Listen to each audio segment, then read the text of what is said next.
There will now be an opportunity for silent prayer or meditation.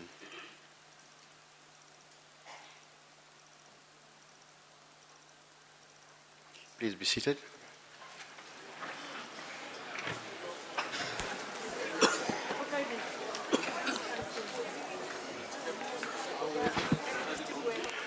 Order. Honourable members, I wish to announce that the vacancy which occurred in the National Assembly owing to the resignation of Ms. L. Jacobus has been filled by the nomination of Ms. F. Mohammed with effect from the 15th of August 2013. The vacancy which occurred owing to the resignation of Mr. M. R. Baloi has been filled by the nomination of Ms. F. Bickman with effect from 16th August 2013. The members have made and subscribed the oath of affirmation in my office, and they are now members of the House. You now may clap and acknowledge them.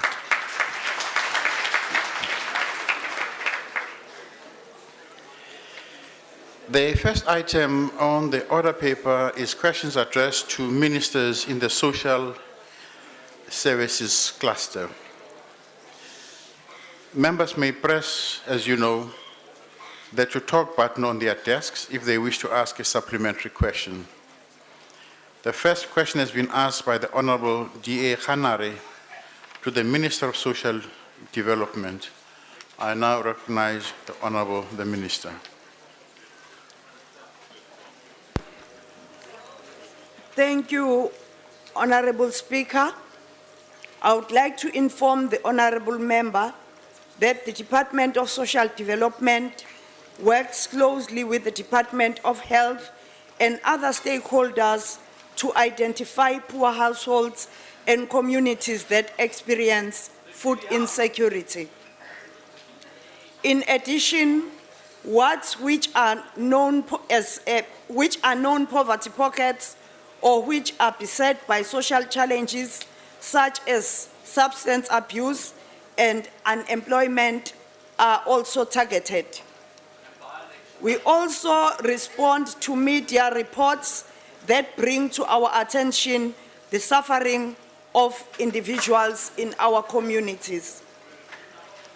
The eligibility criteria for the provision of social relief of distress are set out in the Social Assistance Act, Act number 13 of 2004, and is awarded to person or persons awaiting payment of an approved grant, declared medically unfit for employment for a period of less than 6 months, not receiving maintenance from a person legally obliged to pay maintenance, in a family where the breadwinner has died within the last 3 months, affected by disaster, experiencing undue hardship, malnutrition. The legislation... Order. The legislation also permits the department to provide social relief of distress to children already receiving social assistance, where those children are considered to be particularly vulnerable. I thank you, Mr. Speaker. Thank you.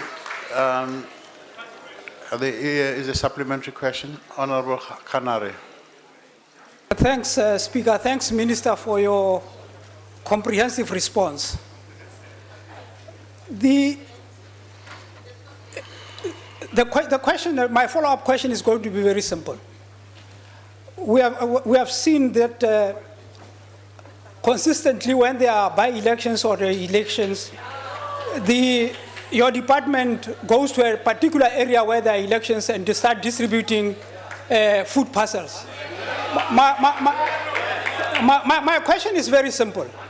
Is it the policy of the ANC or your policy as a department that poor people, poor Africans must only eat once every 5 years when there is an election or when there is a by-election. The Honorable the Minister.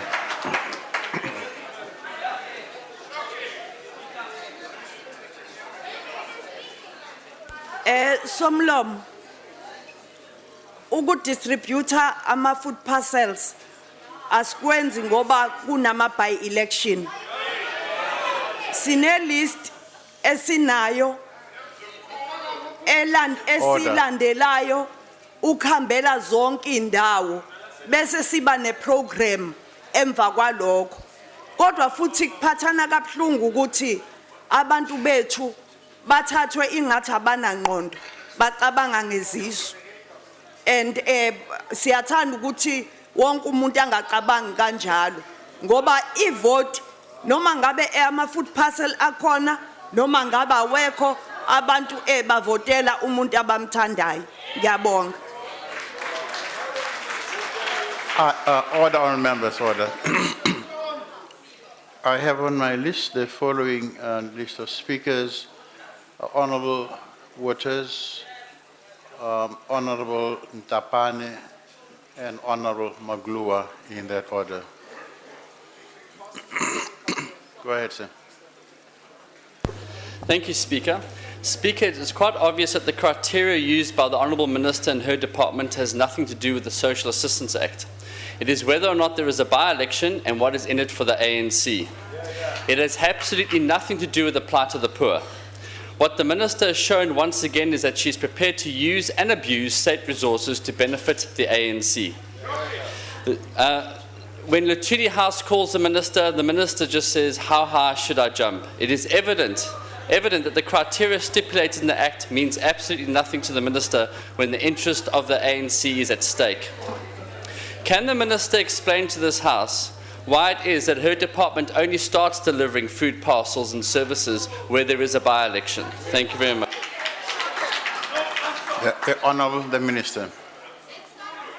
Nanku lo plastic engangikhuluma ngawo last time ofaka ama food parcels ugovernment we-DA nanku ukhona nguphethe. Order on members, order.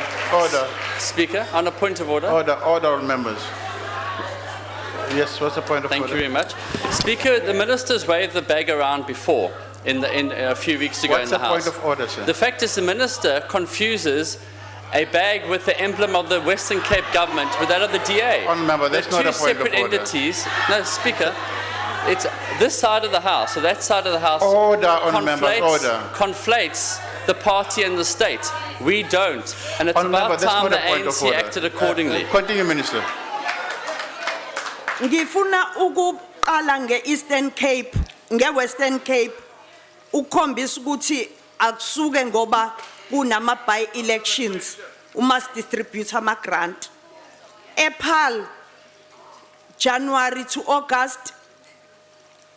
Worcester, January to August.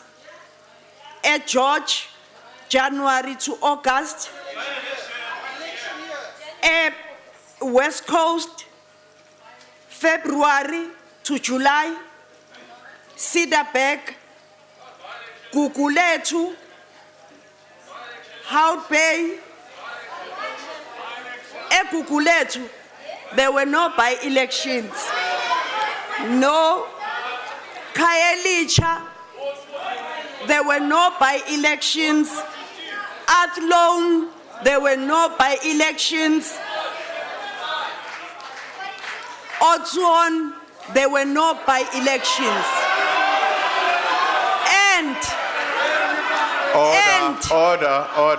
La Western Cape, kuhlale kuba ne disaster, and all the time you find us there.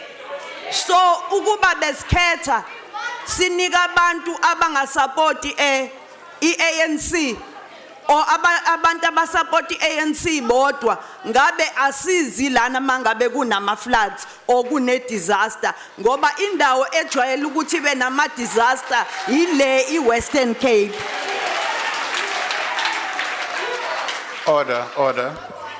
Honorable Ntapane, you have the floor. Honorable Speaker, even though not in the words I were to use, the follow-up by Honorable Khanyak has covered me.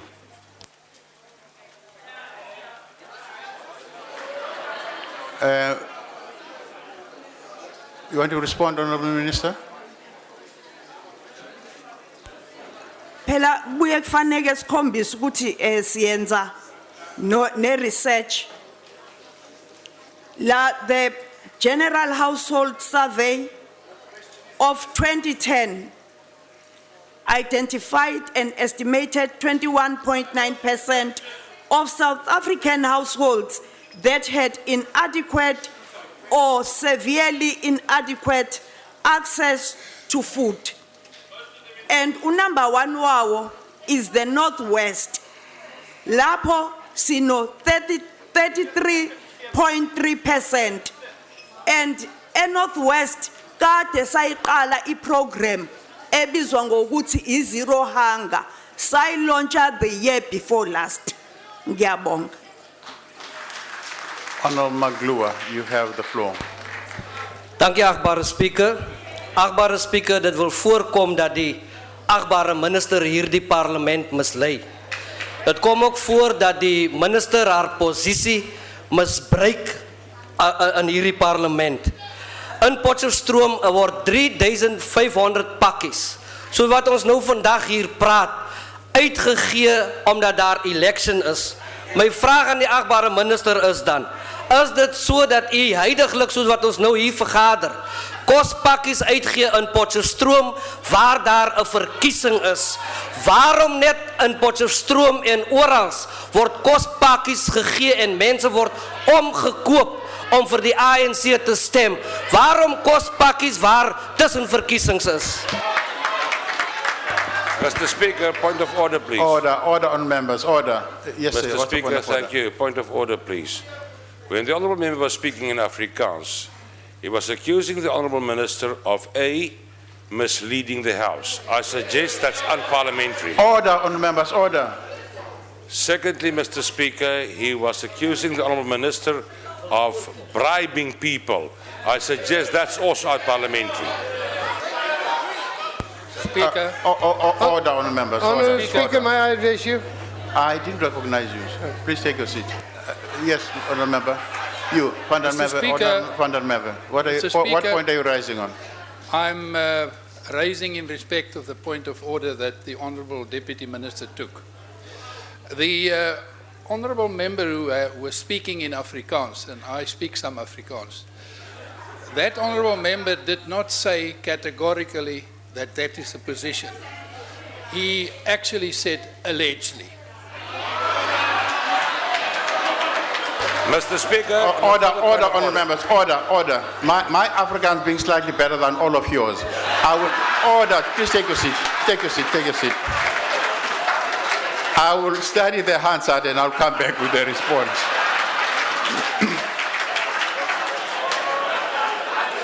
Order on members, order.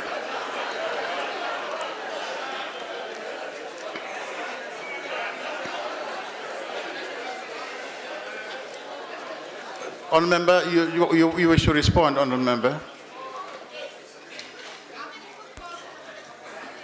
Ngicabanga ukuthi somlomo ngiphendulile.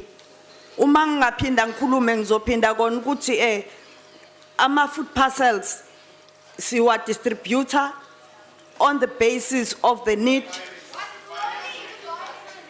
Secondly, Order on members, order. angazi why ningishouta ngama by election ngoba nani ni busy ni distributor ama food parcel.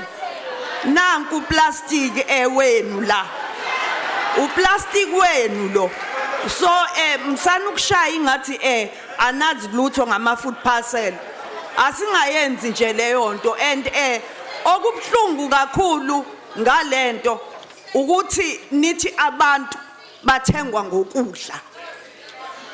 Ake nikuthatha ukudla nikise lapha endaweni zabantu nibonthi nizoyithola yini vote. Thank you. We move on. Question number 243 has been asked by the Honourable N. Gina to the Minister of Basic Education, the Honourable the Minister. Thank you very much, Speaker.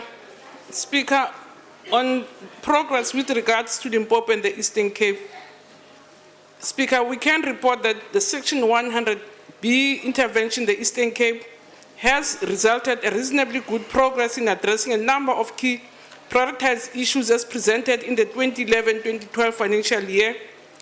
There is, Speaker, a greater sense of appreciation of the root causes of the problems through increased compliance with all systems, policies, and practices. However, we also believe that further work needs to be done to ensure that the gains that are being made are carried through. And it is clear that the Eastern Cape Department, Speaker, is well on the way to stabilization and normalization. And because of time, we can't share some of the good news, but I can say, for instance, I had a meeting with the AG who told me that had it not been of accumulated problems in the past, Eastern Cape this year would have received an unqualified report, but because they had lots of problems from the past, they were qualified, but they moved from disclaimer to qualified, which I thought was a progress, because in the past, the AG had said to them, there's nothing I can't even audit your books, but this time they were audited and they gave us a qualified report. On Limpopo, Speaker, again, we want to say the intervention in Limpopo Department of Education has recorded quite a number of breakthroughs. The austerity measures that have been developed and implemented continue to deal with the accumulated deficit over the past years, systems and operations to ensure that the department meets its obligations to deliver on the established minimum standards for the provision of quality education systems are being established. Speaker, it should be emphasized that the inability of the Limpopo Department of Education to fund key strategic educational priorities was a symptom of a failing system, and therefore the department's administration requires systemic improvement. And Speaker, the last question around when are we quitting both provinces? Speaker, we can say to create certainty in the system, a clear and objective framework to exit is being developed for both Limpopo and the Eastern Cape. And on Limpopo, under the leadership of Treasury, we should be announcing when we're leaving the province, but we are furiously working hard to ensure that we put systems in place to sustain the intervention. The same with the Eastern Cape. We are in discussion with the province. We are finalizing our exit program with them, and we do hope that in good time, again, through the committee, we will be announcing the exact date when we're leaving the Eastern Cape. What we are thinking of is really downgrading, rather than leave immediately, is to downgrade from A to B. But we are quite confident that the province is stabilizing and it's on a positive upward trend. Thank you, Speaker. Thank you. Is there a follow-up question? Honorable Gina? Ngiyabonga Somlomo. Ngqongqoshe impendulo iyajabulisa ukuthi ukhona umehluko wenzekayo, kodwa engicela ukukubuza ngqongqoshe njengamanje ukuthi kuko konke lokungenelela enikwenzile kulezi ifundazwe zombili, siyabona futhi ukuthi khona inqubekela phambili, kodwa ingqikithi yakhona impela uyasho ukuthi niyibonile ukuthi ama root causes kube yini. Ngifisa ukwazi ukuthi kusukela manje kuya phambili kuloku okwenzekile siyawuthola yini into engaba yisifundo noma siqhubekela phambili ukuthi sisheshe sibone uma kunezinto kunala kushaya khona amanzi ukuthi usheshe ingenelele ngqongqoshe kungaze kufike kulesi stage nokuthi kuko konke ke lokho sekwenzekile sithi yini engaba yifundo nakwamanye ama province ukuthi singayiboni futhi siphinda senzakalelwa ilesi simo esibone sibhekene nazo kulezi ifundazwe zombili. Ngiyabonga. The Honorable the Minister. Thank you very much, Speaker. Speaker, indeed, not only as a department we've learned our lessons, but also as a sector. Because as a national department, our responsibility is to monitor and advise. The Constitution does not allow us by law to go interfere in the work of the province. And that's why we have to come and ask for permission from NCOP and everybody else when things go wrong and give a case why we want to go and intervene. And on an ongoing basis, through CEM, we do give reports to provinces, monitoring and advising them on what is happening. And that's as far as we can go national.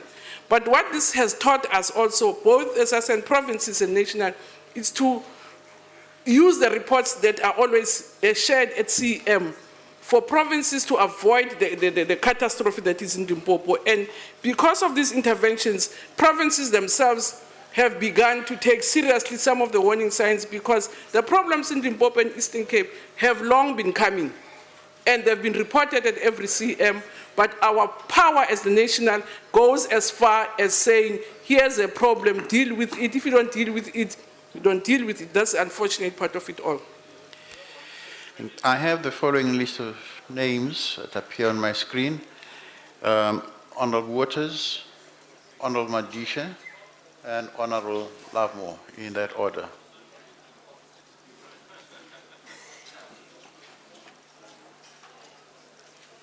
All members, the follow-up question. Honorable Waters? No. Okay. Honorable Madisha. Honorable Madisha. Thank you, Mr. Speaker. You know, the response that the minister has just given does not differ from what she said in 2011. Basically, it's the same question. I'm sure both the minister and the entire House know that in spite of the cabinet task team to deal with the problem there, nothing has actually happened. And in Limpopo itself, things have become worse. Albeit the new MEC has been appointed, the principals and teachers have reason to say things are wrong. Parents have reason to remove their children from schools, particularly in the former vendor area. And I'm therefore saying that we have a very serious problem. What is it that you are doing, Minister, to deal with this kind of problems that we face?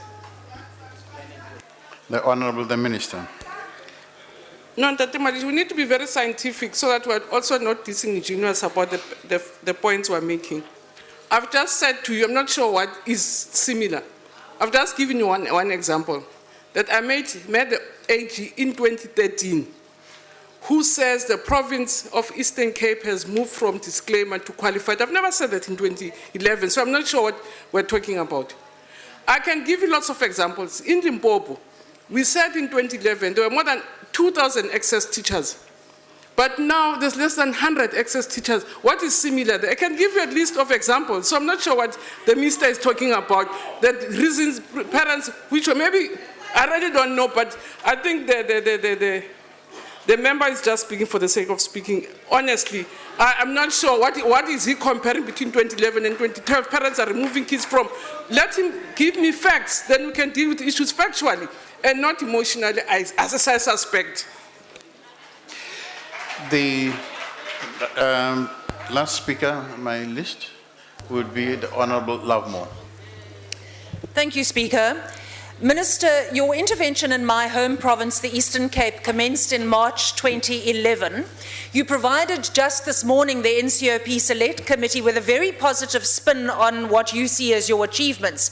But, Minister, you know that since that date, March 2011, 2 years ago, you and the Eastern Cape Education MEC have had to be forced by the courts to provide the most basic schooling needs. High court orders have had to instruct the replacement of unsafe school structures, the appointment of enough teachers, the payment of teachers, and the provision of desks. How can it be, after 2.5 years of administration, over 600 million rand is owed to teachers in arrears salaries, and over 650,000 learners are without serviceable desks? If the officials are working furiously, as you say, can you explain to us and to Eastern Cape learners just why the most basic of requirements require court orders to achieve? The Honourable the Minister. No, Chair, I'm not sure where the spin comes from, because in that report we gave to the NCOP, we spelled out what progress we've made. We've considered that still lots of work still needs to be done. And that's why even in the response here, I said we're not as yet ready to leave the province because there's still a number of issues to address. And some of the issues that the member is raising and not others raising is a problem, because when we spell, you need, if you are going to spell out what are remaining problems, identify those things and deny them if indeed they are not true that we say we've achieved. So it's not a spin, it's facts, we can verify. I don't want to repeat the Auditor General's report. And quite a number of things. We have stabilized the province. It's no longer bleeding. When we went in 2011, at that time, kids were not being fed. Teachers were, there were no books, and that's why we went there. There was no scholar transport, it had collapsed. When we went to intervene in the Eastern Cape, we specified 5 areas, remember. We didn't say we're going to take over the whole department. We say we're going to assist in terms of scholar transport, school nutrition, your HR issues, your finance. So there were specific areas. So other things we raised about desks were not part of the intervention. So I don't want, as if I'm in denials of what else is there. We're not taking over the department. We identify specific areas we're going to intervene in, and those are the areas we're reporting on. All the other matters we're raising about are issues that we're assisting the province to work with, and that's why we're saying we don't think it's correct for us to leave now, because you're quite correct. Quite a number of issues still needs to be addressed in that province. But what you can't deny is that indeed we've stabilized, the bleed is over. There are quite a number of, even in terms of results, that's what we assess the system on.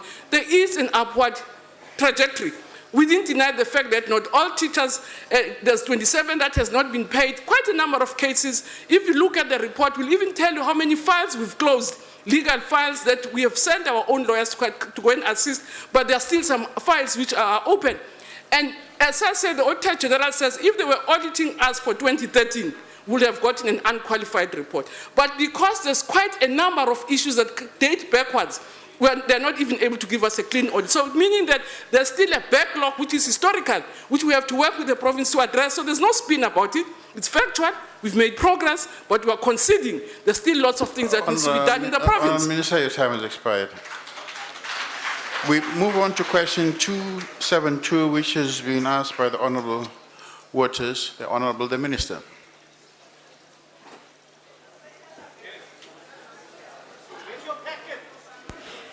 Thank you, Mr. Speaker. As I indicated in my earlier reply to the Honorable Khanare, the Department of Social Development and its agencies work closely with various partners to identify poverty-stricken communities throughout the country with the view to address the immediate needs whilst putting in place interventions that will assist such communities in a long term. I think I've raised the issue of the general household survey, and that in that survey, the Tlokwe municipality was identified as one of the areas where severe cases of malnutrition of children below 5 years were reported. Honorable Speaker, it is a common fact that since 1994, the ANC government has been waging an unwavering war on poverty on all fronts. This is part of our government's determination to dismantle the legacy of apartheid by rallying and mobilizing communities to tackle the triple challenge of unemployment, poverty, and inequality. In October 2011, the department launched the Food for All campaign as a response to the alarming levels of poverty, in particular malnutrition amongst children. This followed reports on the death of children in Verdwal, Northwest, due to malnutrition. The initial intervention of this campaign commenced in Limpopo province, and it's still going on. The campaign seeks to ensure food security for vulnerable households for a period of 6 months, while other developmental initiatives are pursued. These include the establishment of household food gardens, attendance by the preschool children in early childhood development centers, and ensuring that vulnerable families who qualify are supported through social assistance. The insinuation by the official opposition that the provision of social relief of distress was meant or is meant to entice voters in Tlokwe is nothing but shameless political opportunism and cheap political grandstanding at its best. Is the honorable member suggesting that government should stop assisting people in need just because they are by-elections? The DA is desperately trying to derail the work of our government by completely misrepresenting the truth by using SRD for political gain without any factual basis for it. This is not only false, but offensive to the poor, as it suggests that people... Honourable member, your time has expired. Thank you, Mr. Speaker. Is there a supplementary question? Honourable Waters, you have the floor. Thank you, Speaker. Speaker, the DA is not saying food parcels should not be delivered because of by-elections, but the ANC is only delivering food parcels because of by-elections. That's a clear distinction. And I'd like to highlight the fact that in Tlokwe, in Ward 9, last month, food parcels were only delivered on the 6th and 7th of August, the day before the by-election and the day of the by-election. And if that isn't an abuse of state funds, I don't know what is. Also, Speaker, it's no coincidence that on Friday, the Minister is having a televised outreach in Bizo in Tlokwe, just 5 days before 9 crucial by-elections where 3,000 to 5,000 food parcels are to be distributed. That is a fact, Minister. State resources are only being pumped into wards where there are by-elections, with the poor in neighbouring wards being neglected. Another fact, Minister. It is clear that if voters want a free food parcel, all they have to do is fire their incompetent ANC councillor. Another fact, Minister. Can the Minister inform this House when other wards in Tlokwe will receive their food parcels, or do they have to wait for a by-election to be declared? Thank you. The Honourable the Minister.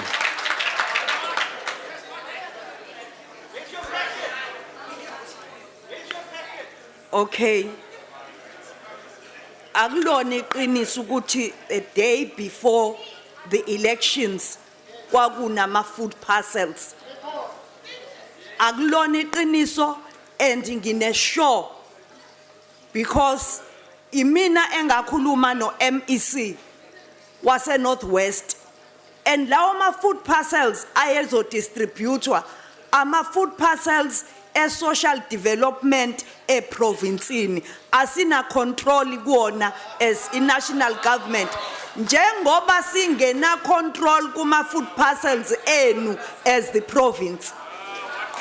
Kuyafana. Hayi ukuthi asina control Northwest kuphela, nani asina control. That is why ninalo Josak when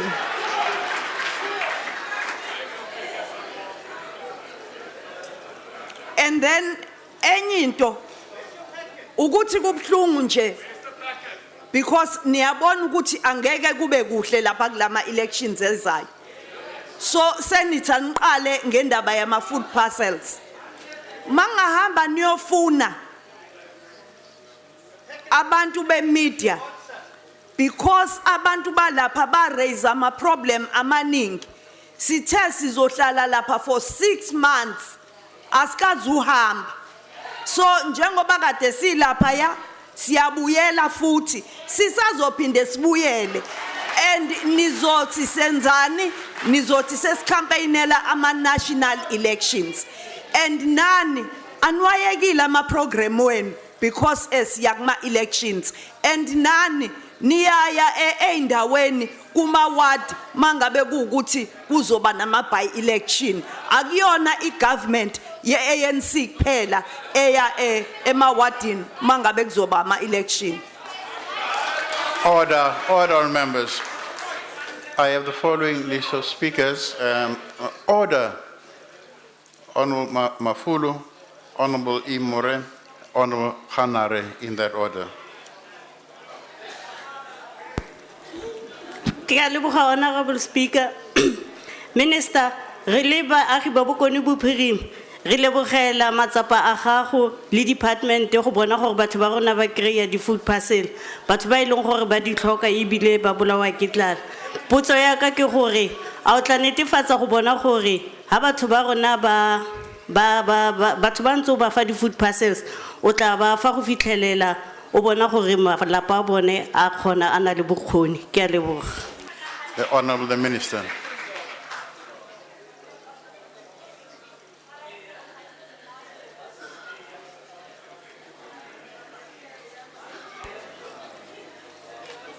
Ya me kujwalo sizoqhubeka sisupporte abantu bethu and angeke size la sizokhala if kune problem njengoba ngikhuluma nje eAthlone abantu bebengawathola ama grant because I grant uyithola mangabe I-social worker seli assessili family.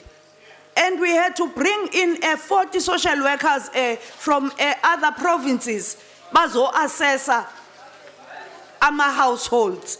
And we've never come here to say you are not there, you are not working with us. What we are doing is to focus on our work and nothing else. Honorable Moore. Okay. Thank you, Speaker. Minister, as you say, you'll be there for 6 months. So it means the people are expecting you again to go and give food parcels. What is happening with this abuse of state resources is not sustainable, particularly the inappropriate use of SASSA officials for elections. It's not appropriate. The ANC should earn their votes through hard work and deliver services. Be warned, Minister, the poor are not stupid. Ask your ANC Deputy President, Cyril Ramaphosa, what happened on Monday when he flew in Ward 26. During your meeting with the provincial leadership of Northwest, you learned that over 19,000 children suffer from malnutrition and there are over 17,000 child-headed households in Tlokwe. But, Minister, still, you continue to abuse the poor. You continue to give people parcels just before elections. My question is, will the minister recommend to the Premier to fire the MEC for Social Development in Northwest for underperforming and only issuing social relief to the poor 5 days before the 9 crucial elections in Tlokwe? The Honorable Minister. Mr. Speaker, the issue of the abuse of officials, I also don't want to enter into that debate because there are many officials from social development that are sitting, not doing anything in this province. And if you want to prove that, you must go to the province and find out. So I don't want to get into that debate. And then, Order on members, order. Secondly, our program is focusing on the poor. And that is why we've been also at Emampondweni. We've been to Kaugeni and Enyandeni. And we are working very hard with communities there. So it's not that we go to areas because they are by-elections, and that is propaganda, and it will take you nowhere.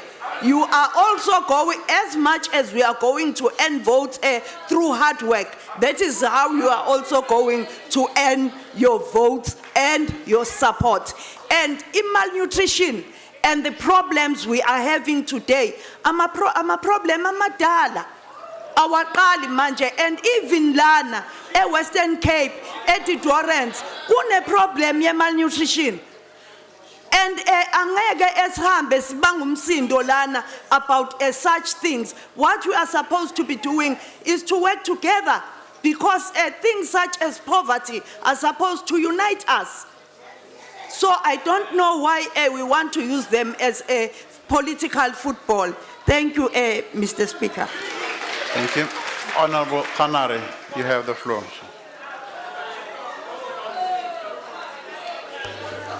Thanks, Honorable Speaker. I will definitely not say that the Honorable Minister is deliberately misleading the House.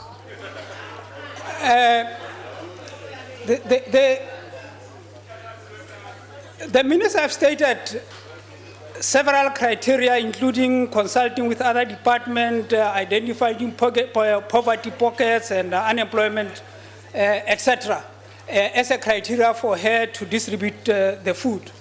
The issue here is the timing of the distribution of the food. It's not whether the food parcels get distributed or not. My question is, when did the minister consult with all other departments and identify that this particular ward has got is a pocket of poverty in Tlokwe? And the other thing is, Minister, when was last the meeting on service delivery held in Tlokwe that all of a sudden there is a discovery that there are poor people in that particular area just a day before the election? Honorable the Minister. Order, members, order. Mr. Speaker, ngiyaqala ukuzwa ukuthi sisu siba ne-timing. Ngiyaqala ngqa futhi angazi ukuthi ubani ngiyophinde ngizwe ngaye ekhuluma ngokuthi i-timing ye-poverty. I think manje we are adopting elite tendencies and liberal tendencies. Because uma ngabe sihamba we do like our kids. Sivula i-refrigerator and look at it, and you'll find out there is everything, but we will not pick up anything or take anything to eat because we have everything. So we think even the poor are sufficient with everything. And you know about the helicopter program. I always say to the people, we are not a helicopter. We go and stay in various areas for a period of 6 months. So we are not a helicopter. And in Tlokwe, in the Western Cape, we are not going to be a helicopter. Thank you very much. Thank you, Honorable Minister. Question number 244 has been asked. Order, honorable members, please. Question number 244 has been asked by Honorable Gina to the Minister of Basic Education. Honorable Minister.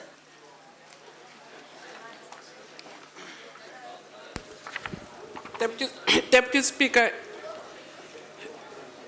it's the question about the education collaboration framework. So, Speaker, the answer is that the education collaboration framework is a partnership initiative involving government, civil society, and the business sector. It aims to strengthen the cooperation amongst its stakeholders towards attainment of improved educational outcomes in the country. It seeks to also support the implementation of the education reform agenda. Deputy Speaker, central to the education collaboration framework is the need to set up effective mechanisms for driving the collaboration as envisaged in the NDP. We see this as the implementation of one of the pillars of the NDP. Equally important to the education collaboration framework is the need to improve on the historic performance of partnerships initiatives in terms of their efficiency, their impact, value for money, and sustainability. It is of view that the improvements in the performance of partnership initiatives will be achieved through interventions that include that we need to have an increased focus on priority areas, allow for stronger integration between government and non-governmental organizations, to exhibit increased efficiency, to identify carefully and capture the key conditions of success, to create avenues for mainstreaming lessons from government social partner interventions, and to capitalize on the gains that we have made in the past 18 years, and to address the ongoing systemic challenges in the system. Schools that benefit from the education collaboration framework by means of agreement interventions to improve learning effectiveness and to address major deficits in resourcing and infrastructure. We have identified interventions to improve the school functionality in a phased manner and will be fulfilled within 5 years from what we are planning, that it will be based on evidence within holistic framework. It will be determined by needs and the profiles of schools. It will ensure basic functionality at all schools. It will provide a care and support package like minor repairs, maintenance, HR, basic schools resourcing, and we'll also look at incentives for improved performance. And Deputy Speaker, I can share with the House that we are, as a department and the partners, ready to actually give you the first 3 months report on the work that has been done under the collaboration. We've profiled quite a number of schools. Tate Madisha from Limpopo, we have profiled the entire Vembe. We know specifically school by school what the challenges are and have developed plans, and we're ready to share with colleagues the great work that is happening under the collaboration. Thank you very much, Deputy Speaker. Thank you, Honorable Minister. Is there a supplementary question, Honorable Kina? Ngibonge Somlomo.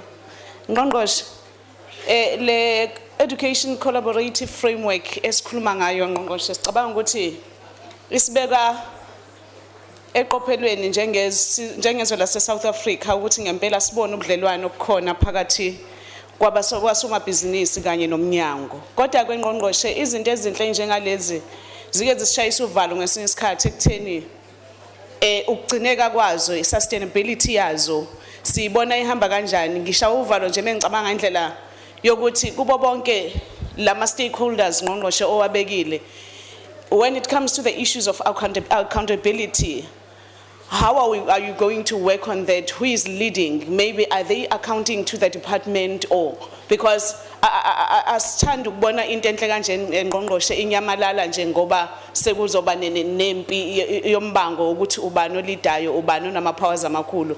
Kodwa otherwise ngicela ukuncoma kakhulu umnyango ngokuthi ukwazi ukuqhamuka nento enje ezokwazi ukuthi sixazulule inkinga esinazo kwezemfundo ikakhulukazi kwingqalasizinda lezi sixakeke ngazo education. Honorable Minister. Thank you very much, Deputy Speaker. Speaker, I must say that the collaboration also involves us collaborating amongst ourselves as government. I've entered a number of MOUs with colleagues, correctional service, in labor, and all other departments that have a bearing.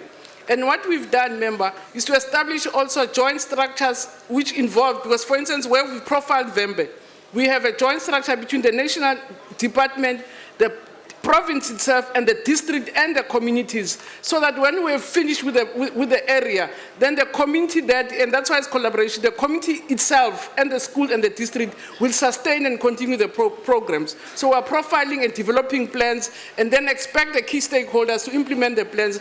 What we'll do at the national level is to monitor.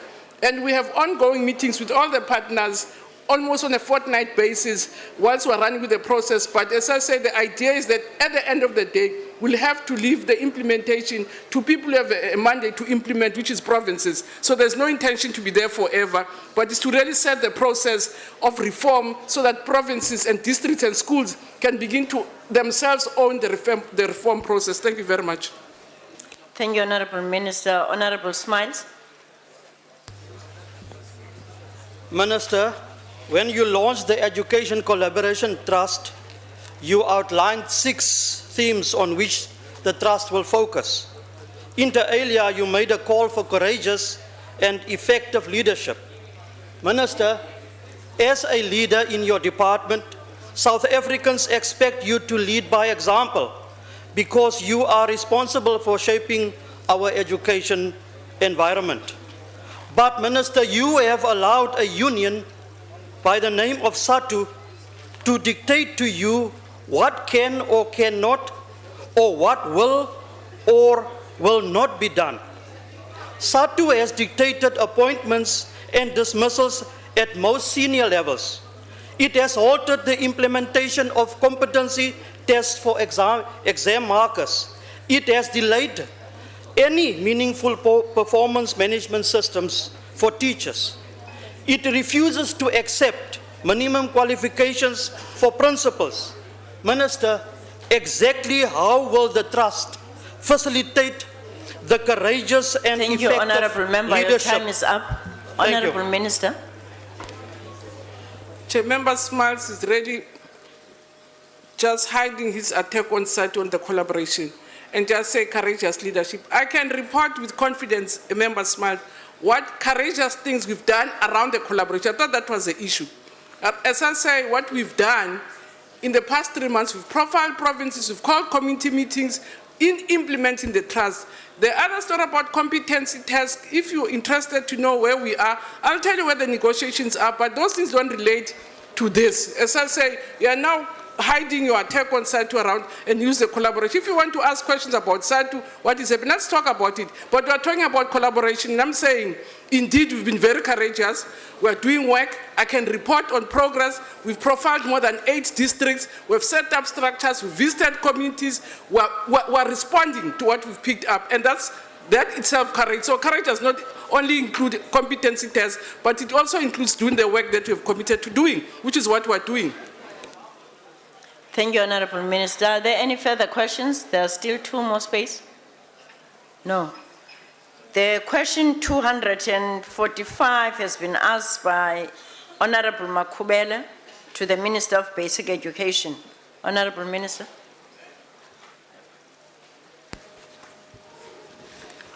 Deputy Speaker, the questions around infrastructure.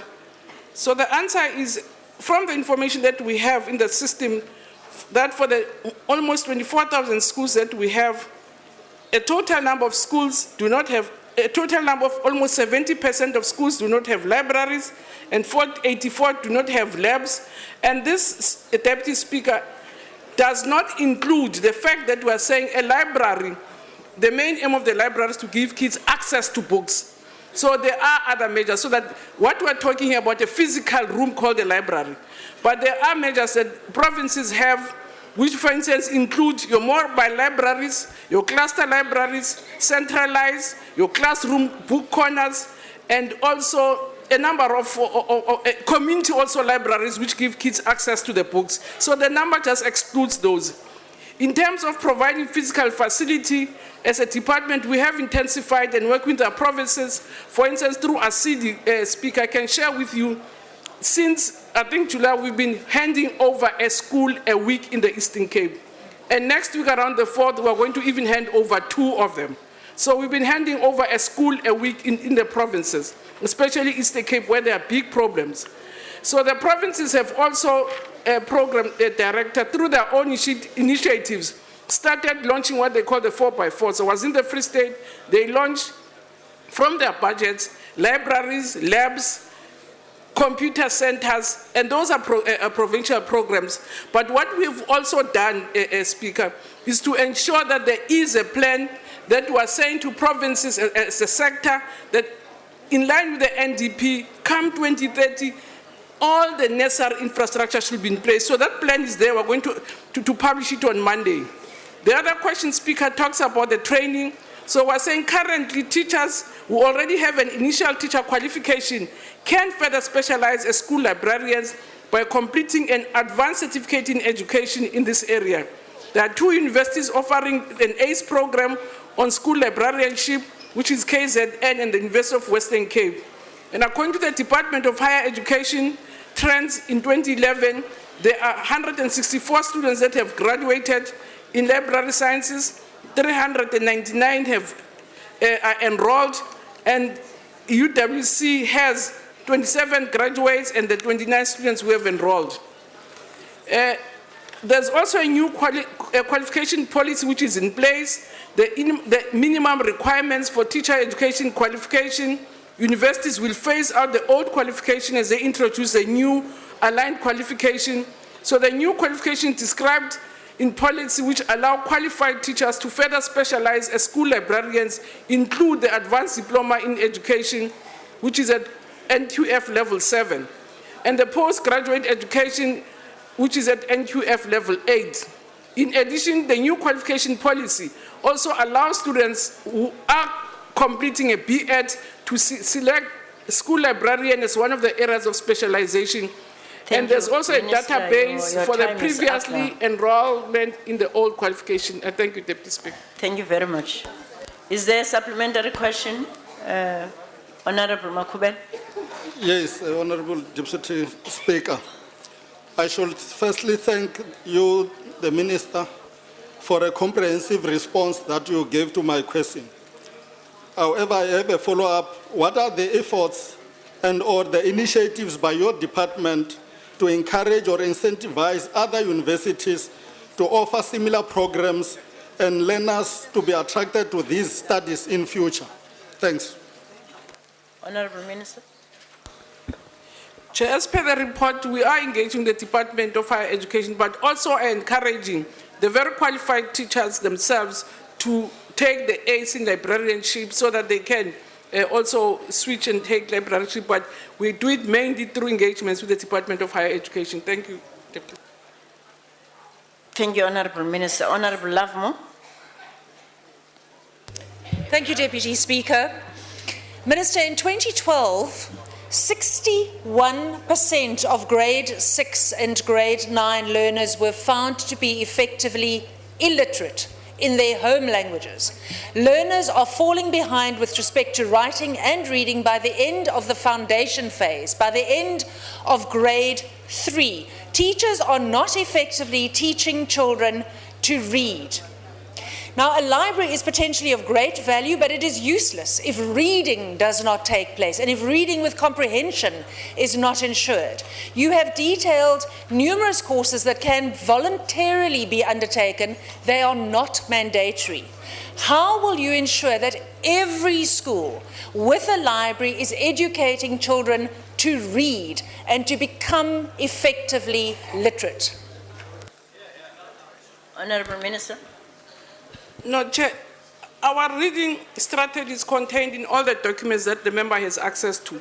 I thought we were talking about infrastructure, but if you want to talk about reading, there are also, because now we're talking under general, there are many other factors that contribute towards poor reading.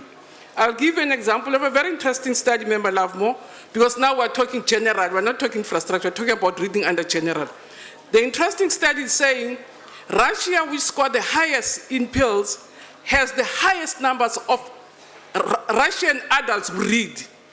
South Africa, which is around at the bottom, has 5% of South African adults who read. So which means also the reading levels have much to do also with the reading nation. So I'm saying those are the many other factors that we can talk about, now that we're talking about reading.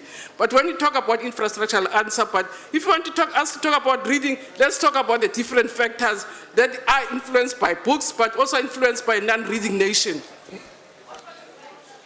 Thank you, Honorable Minister. Honorable Tring?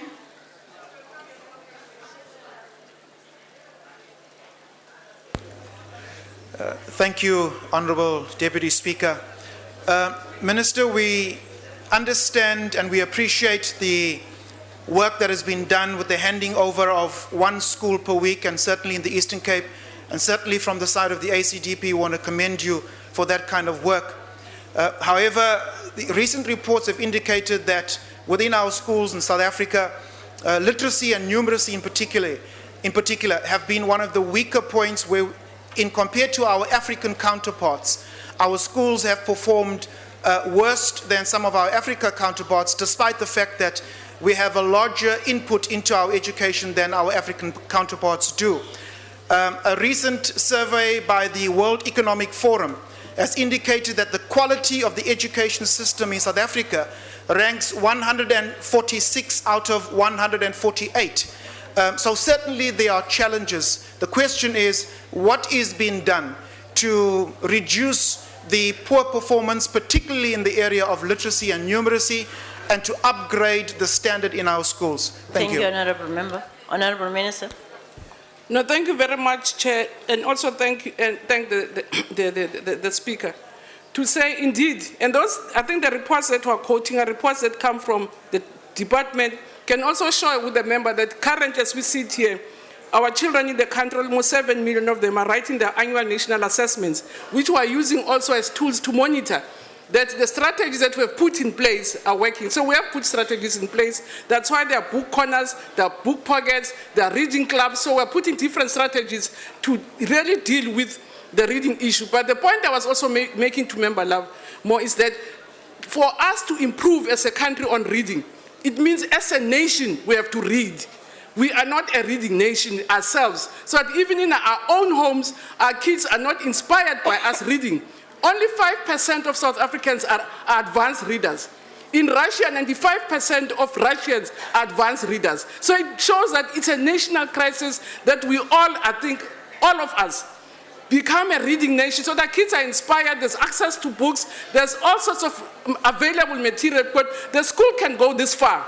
But homes also have to create a reading environment for their kids to love books. So we can teach them what to do, but as a nation, we have to start taking reading as a culture. We have to buy our kids books as presents. We have to exchange books. Become a reading nation, then I think we'll be a winning nation. But whilst we still expect the school to do it all and fold our hands and watch TV as parents and not read, we're not helping anyone. We have to read ourselves first as South Africans. Thank you, Honorable Minister. Honorable Matisha. Thank you, Deputy Speaker. Kindly permit me first to thank the Minister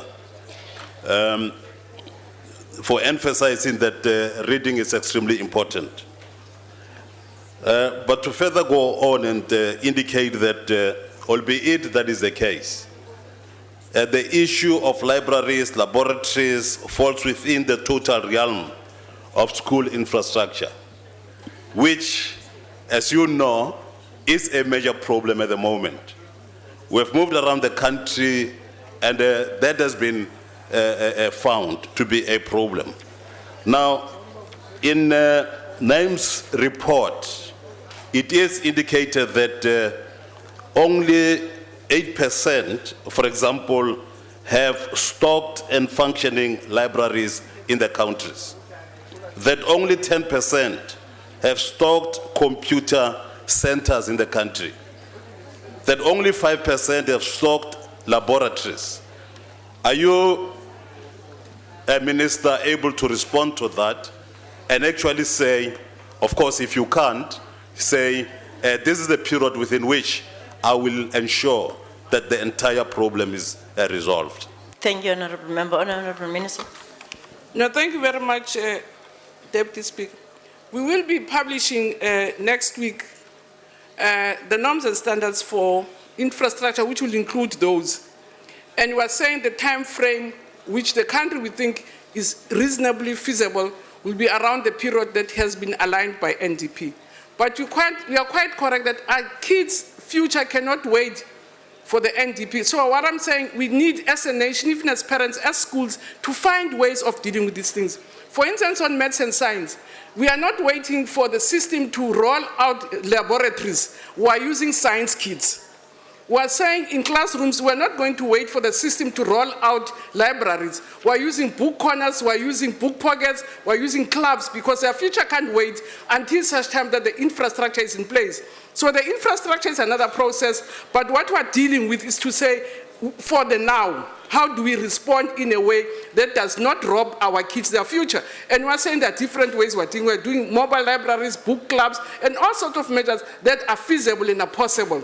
What I'm appealing, and which I really am grateful that members raised this question after Book Week, is to say, stand up here, Minister, and say, as a country, not only as a department, let's take reading seriously.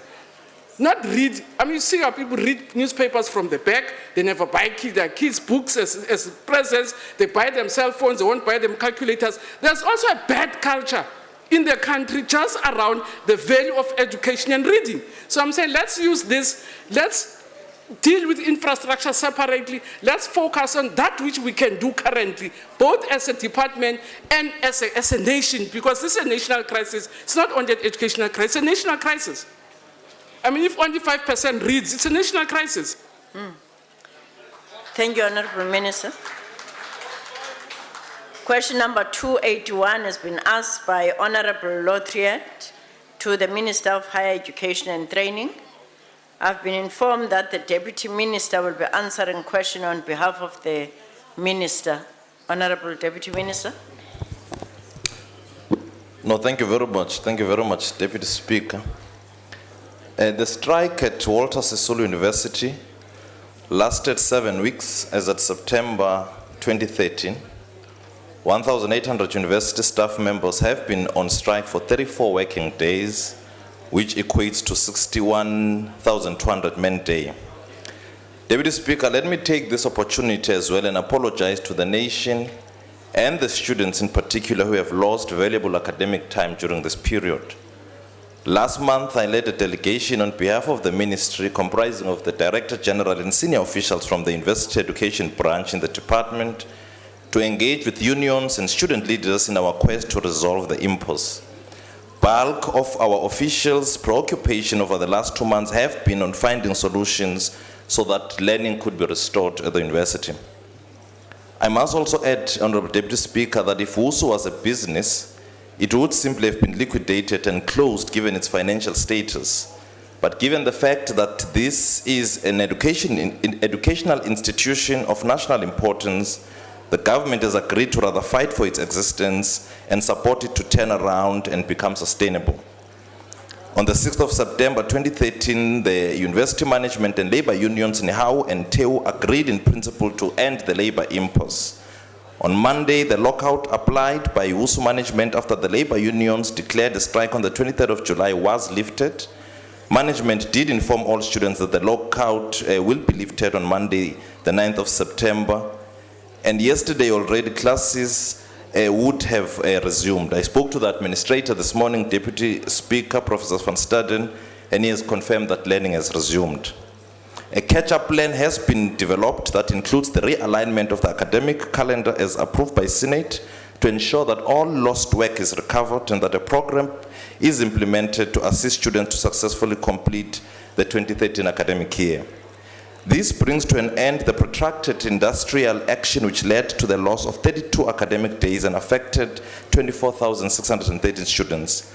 Once again, we regret that such industrial action lasted for so long, but we remain committed to the cause of ensuring that WUSU becomes financially stable and academically viable. This also entails that stakeholders pull together to ensure that the core business of learning is sustained. Thank you very much, Deputy Speaker. Thank you, Honorable Deputy Minister. Is there a supplementary question, Honorable Laureate? Yes, thank you, Deputy Speaker.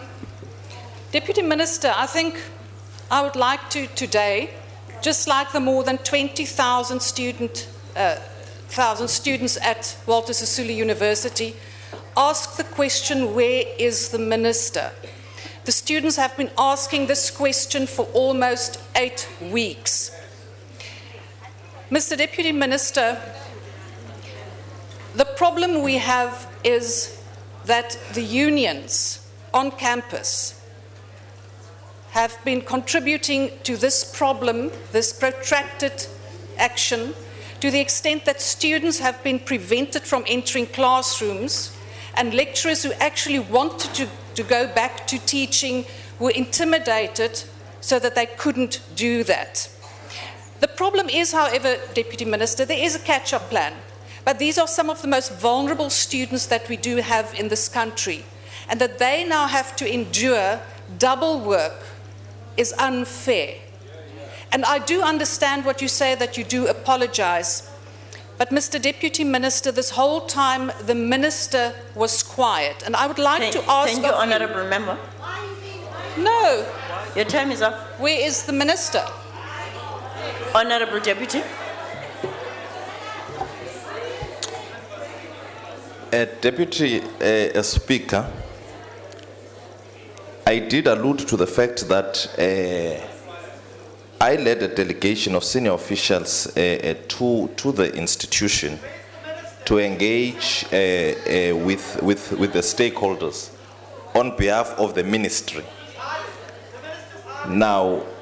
Now, the minister is not hiding at all, Deputy Speaker, and that is why he sent me to go and engage with the stakeholders. We do believe that this has assisted, of course. Honorable members, order, please. This is not the place where you can shout, please. Honorable Deputy Minister.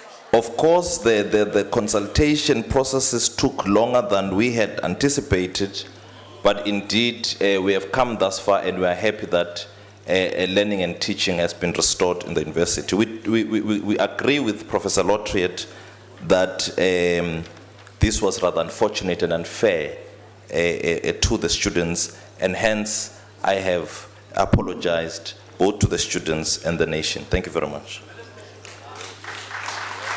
Honorable Kona.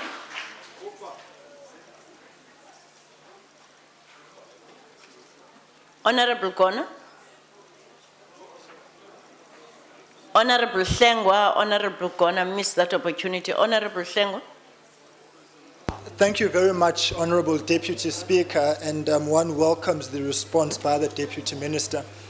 Obviously, the major challenge is that education for the black child in South Africa continues to be a difficult thing for them to achieve under the circumstances which we see. Now, there are, of course, financial implications in terms of what students have to now fork out in order for them to be fully part and parcel of the catch-up program. And some of them, majority of them, are on financial assistance. Now, are there interventions that the department will be instituting to ensure that students are able to fully participate in the catch-up program in order for them to make up for the lost time, so that whatever happens, they are not compromised or prejudiced by the circumstances in which they found themselves because of politicized unions? Thank you. Thank you, Honorable Member. Honorable Deputy Minister. Thank you very much, Deputy Speaker. I did allude to the fact that there is a program that will be implemented to assist students to successfully complete the 2013 academic year. So indeed, the management has informed us and have presented to us a full implementation plan on how they would work out the catch-up plan. And I am also told that they have all agreed, including the student leaders, on behalf of the students, that they will sacrifice some of the weekends and the September holidays so that they indeed catch up. So there is an implementation plan, and we have welcomed it as a department, and will continue to assist the university to ensure that this plan is fully implemented. Thank you very much. Thank you, Honorable Deputy Minister. Honorable Mayatula. Thank you, Deputy Speaker. Honorable Deputy Minister, I think we should all agree that the WUSU experience was very bad to all of us. And I think we did need to appreciate your apology. And you indicated that the university, if it was a private sector, it would be liquidated. Could you share with us as to how far the department has gone over backward to try to assist the university? I understand there was even a time when it almost was not unable to pay the salaries, and the government had to come to the rescue. And I'm told again that other historically disadvantaged institutions are saying it seems the department is treating this, it has a preferential treatment of WUSU. Can you please comment on those? Honorable Deputy Minister. Thank you very much, Honorable Deputy Speaker. Indeed, the department has been assisting the university. In fact, thus far we've given the university about 858 million rand, close to 1 billion, which is over and above the subsidy allocation and grants provided for in terms of the funding framework. The Honorable Member is correct that, for instance, University of Zululand and University of Venda has been questioning why we are giving WUSU preferential treatment because they equally face similar challenges. But Deputy Speaker, given these amounts of money, exorbitant amounts of money that we've given WUSU, at some point as a department, We've had to consult the National Treasury for guidance, and they were very clear that we would not be in a position to give WUSU this money. And that is why we then started engaging on a process of speaking to all the stakeholders and paint the full picture of the financial situation of the institution and how we can go forward. So we have really attempted, we have given them close to R1 billion, which is over and above the subsidy allocation and grants that are actually given to institution in terms of the funding framework. Thank you very much. Thank you, Honorable Deputy Speaker. The last person on this question is Honorable Bosman. Thank you, Deputy Chair. My question, Deputy Minister, Minister Collins Shabani, the Minister in the Presidency, was mandated also to resolve this financial and related strike problems at Walter Sisulu University. While the university falls under the jurisdiction of the Department of Higher Education and Training, the question is, who is the responsible minister? Is it Minister Shabani or Minister Blades Nzimande?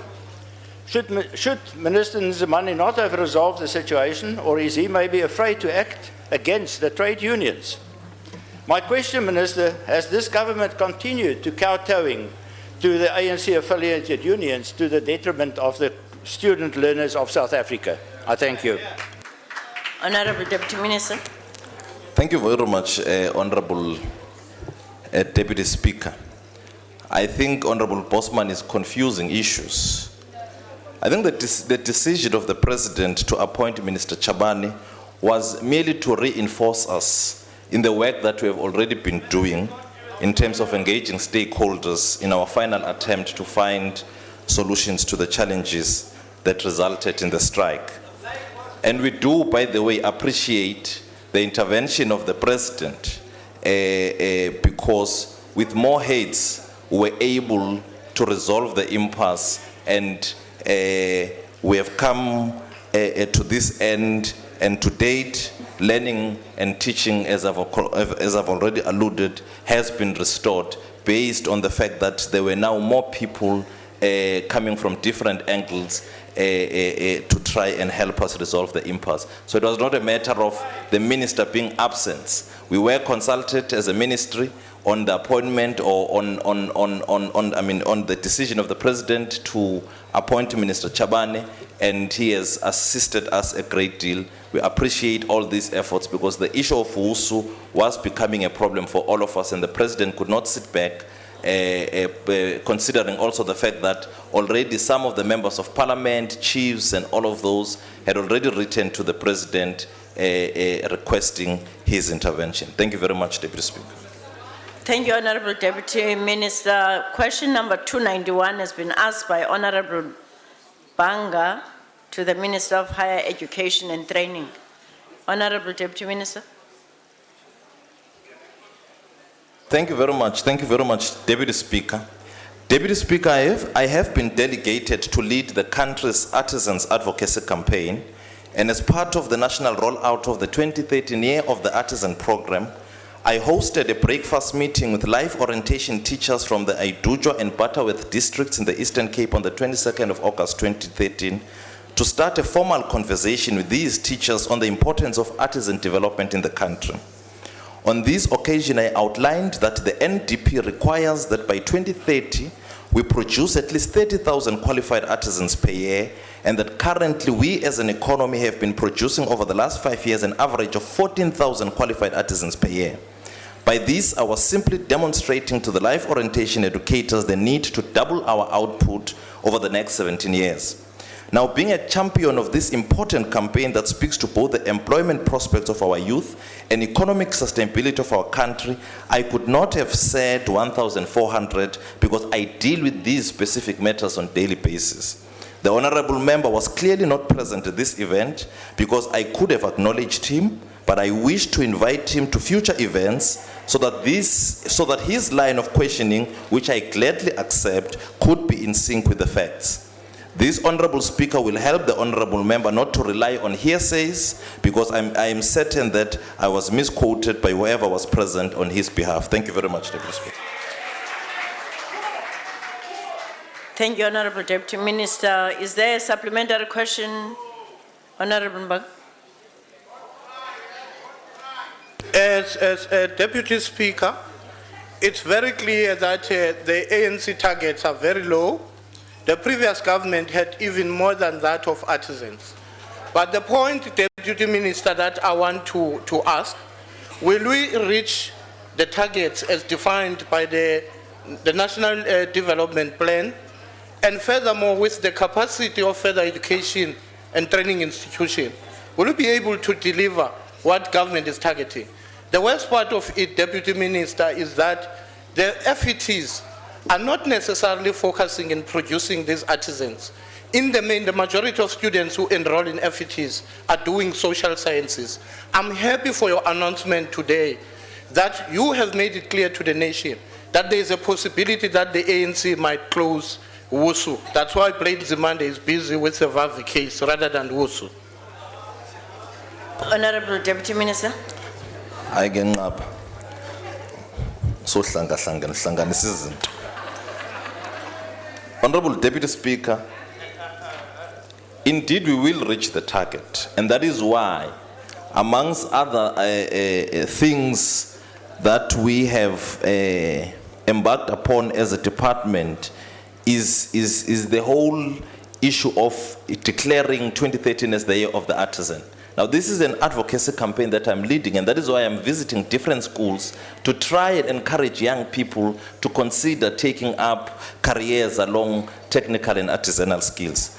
Now, this being said, we are working on a plan to declare 2014 to 2024 as the decade of the artisan, or as the decade of the artisan. Again, these are all our attempts to try and increase the production of artisans in the country. So as I've said, this very event where I was misquoted, I was engaging life orientation teachers, speaking to them, because they obviously have a role to play as they give career counseling to the learners at basic education level. I was engaging them, having a formal conversation with them, and this is an ongoing conversation with these teachers, and I'll be visiting all the provinces in the next couple of months before my term comes to an end, and I am sure that with all these attempts and all these efforts, we'll surely double the outputs and will meet the target. Safe to say, Deputy Speaker, we have turned the tide. We have changed the face of our FET colleges. Our FET colleges are now institutions that are much more attractive to our young people. We have been making a clarion call of turning our FET colleges into institutions of first choice. And if you look at the enrollments in the FET sector, they have doubled in this academic year. It means we are getting the message across. It means more young people are realizing that they have to consider taking up careers in these areas, in these skills areas. Thank you very much. Thank you, Deputy Minister. Honorable Notriat. Thank you, Deputy Speaker. Mr. Deputy Minister, I hear that you say that this year is now the year of the artisan, and it's a very good thing.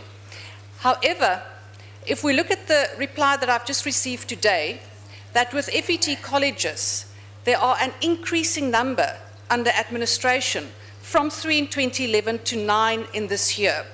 Further to that, Mr. Deputy Minister, is that this morning in the Portfolio Committee, we heard that instead of the target of 2,000 artisans being reached for a quarter, only 1,400 have been trained. Could you please explain that? Honorable Deputy Minister. Thank you very much, Honorable Deputy Speaker. Deputy Speaker, we would not be engaging or embarking on these extensive campaigns if all was well.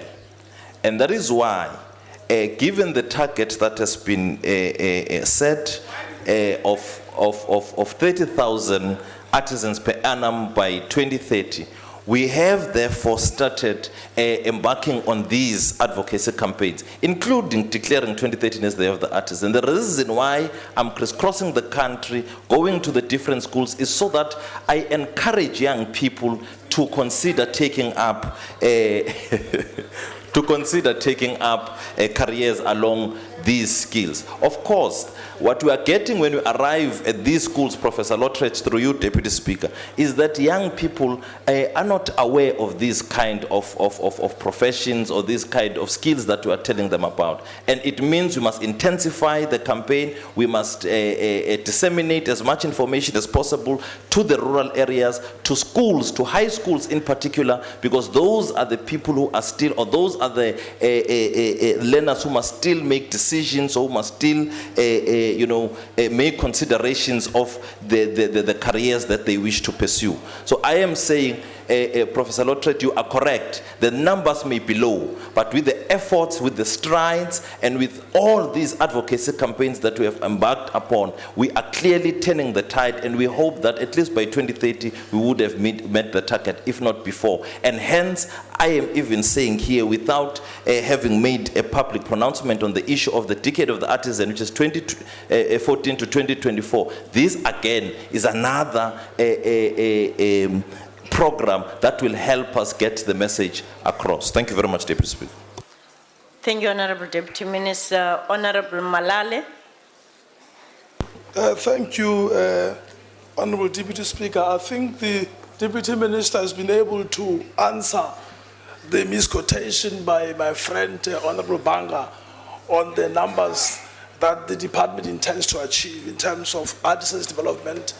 The point which I would like to raise in this regard is that the department, as part of the artisan advocacy campaign, must rally the state-owned companies and other public entities to contribute to artisan development in the country if we are to achieve our goal of 30,000 artisans in terms of the national plan. Thank you. Honorable Deputy Minister. Thank you very much, Honorable Deputy Speaker.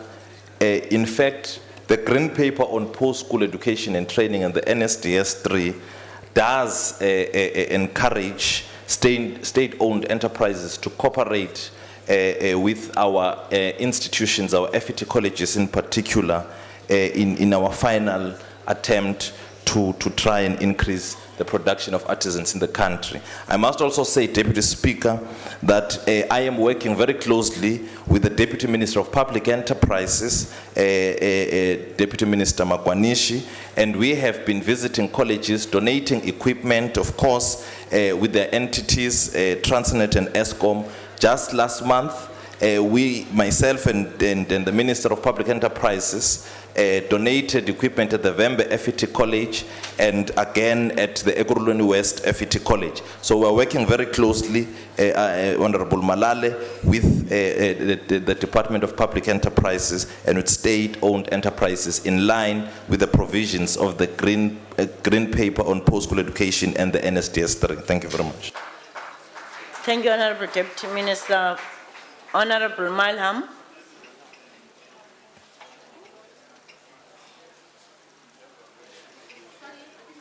Malham.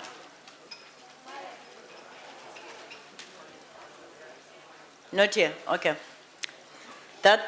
Is there somebody who wants to have a question? No. The next question. Madam, Honorable Milam's button is on the corner there. I don't know if someone else pressed it. Okay. It means there's no person who wants to ask a question. Question number 246 has been asked by Honorable Gokwana to the Minister of Health. I have been informed that the Deputy Minister will be answering questions on behalf of the Minister. Honorable Deputy Minister. Is the Deputy Minister of Health here? Oh, yeah. Honorable Deputy Minister. Thank you very much, Honorable Deputy Speaker.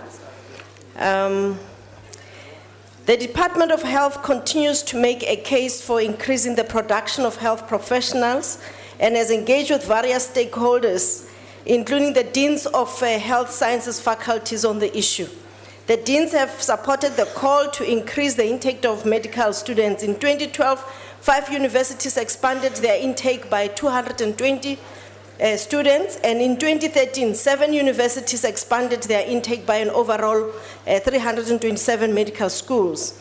South Africa has also signed an MOU with Cuba in 1997, and we are also very happy to say that we have increased the training of students in Cuba from 80 in 2011 to 995 by 995 in 2012.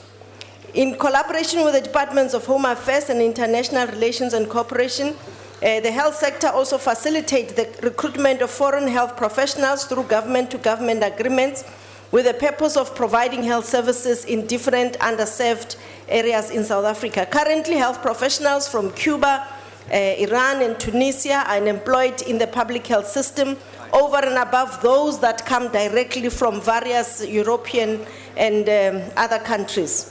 The department is currently employing systematic means of engaging services of independent general practitioners, especially in rural and remote areas, but also in townships, to provide health services in public facilities as part of the implementation of the National Health Insurance. The department has also prioritized the refurbishment of a number of training institutions to enhance and increase the production capacity of these institutions as they are teaching platforms. Plans are underway for the development of a new tertiary institution, especially in Polokwane, and also to strengthen Medunsa as a new health sciences faculty.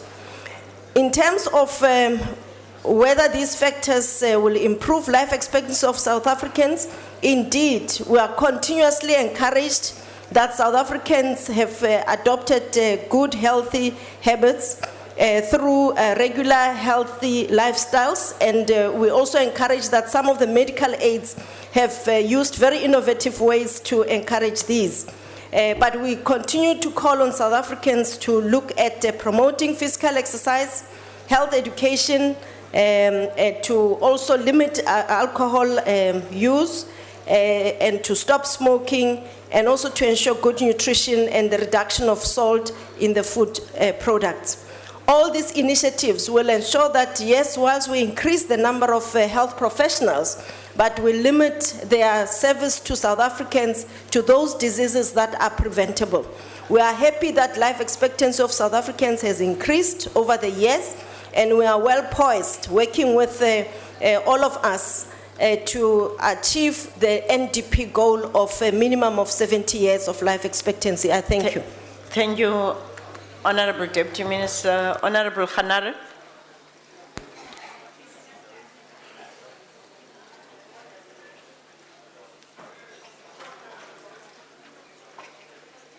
Thanks, Deputy Speaker. When the research concerning the increase in life expectancy was published, all of us became very excited and very happy. But now we have learned that in Limpopo, there is shortage of consumables, and as a result, everything gets reused. And in Mpumalanga, we have just been told that patients are sleeping on the floor because the department hasn't paid the service provider, and the service provider is refusing to open the wards for which the department is not paying. I just want to check with the department about whether the minister on these two cases has intervened, and if they've intervened, what is the progress as far as the intervention in the two provinces? Thank you very much, Honorable Deputy Speaker. I don't know what relationship the question has to the primary question, but safe to say that we, working with the minister and the department, we are in constant, if not daily, interaction with the MECs for health in various provinces. Also to announce that tomorrow we'll be with the MEC for health in the Western Cape to intervene in Guguletu. And if we are made aware of those problems, we'll certainly also intervene. But continuously, we are responding to health systems. But what is also important is that we have put in place a national monitoring mechanism to look at an early warning for any challenges. Thank you. Thank you, Honorable Deputy Minister. Honorable Golkwana. Honorable, I'm not Honorable Kotwane, but he's not around. I have to make a follow-up. I am Sakhale Diswai. Deputy Minister, the training and education of health professionals play a major role in prolonging their life expectancy. However, the retention of these skills is equally important. When health professionals are trained, how then does the department intend to ensuring that these skills are not lost but retained? Thank you. Honorable Deputy Minister. Thank you very much for the question, Honorable Member. There are many initiatives that we have employed for the retention of the health professionals. One of them is to strengthen the professionalization of clinical services, so that doctors and nurses do not opt for management careers to deal with the issue of the income progressions.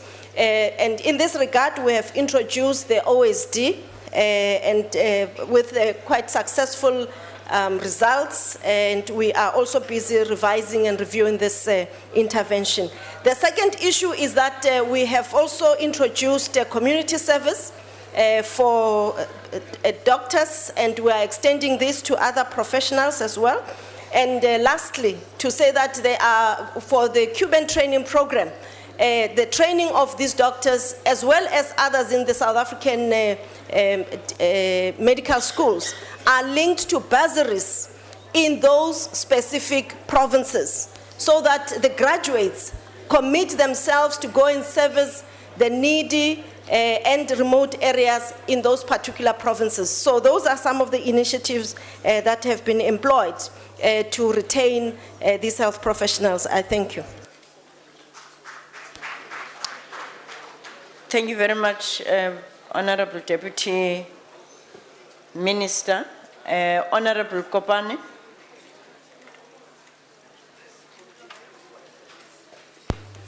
Thank you, Honorable Deputy Speaker. Deputy Minister, our 2015 Millennium Goal commitments are just over 1 year away. The under 5 mortality and infant mortality goals are 20 and 18 deaths per 1,000 births, respectively. Government in the National Service Delivery Agreement set a target at 50 and 36 deaths, respectively, for 2014.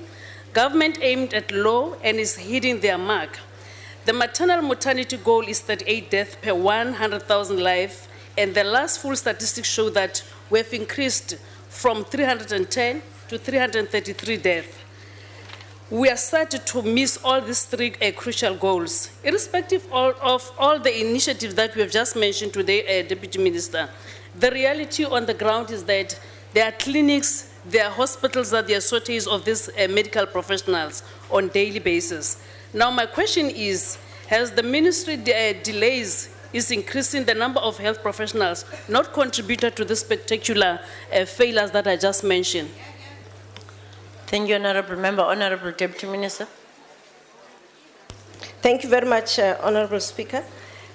The under 5 mortality rates and the maternal mortality rates in South Africa are on a decline. And that has contributed to the increased life expectancy. Yes, indeed, we are less than 1,000 days towards the 2015 Millennium Development Goals. With the interventions that we are implementing and the downward trend that we're experiencing in child and maternal deaths, we are sparing no effort towards the goal of achieving these targets that we have set for ourselves. So 2015 has not yet come. We still have many months ahead of us, and we will spare no effort to move towards that. Just to give you an example, in one province, the Free State, in just 1 year, the maternal mortality rate plummeted by 43%. So we have not given up on ourselves.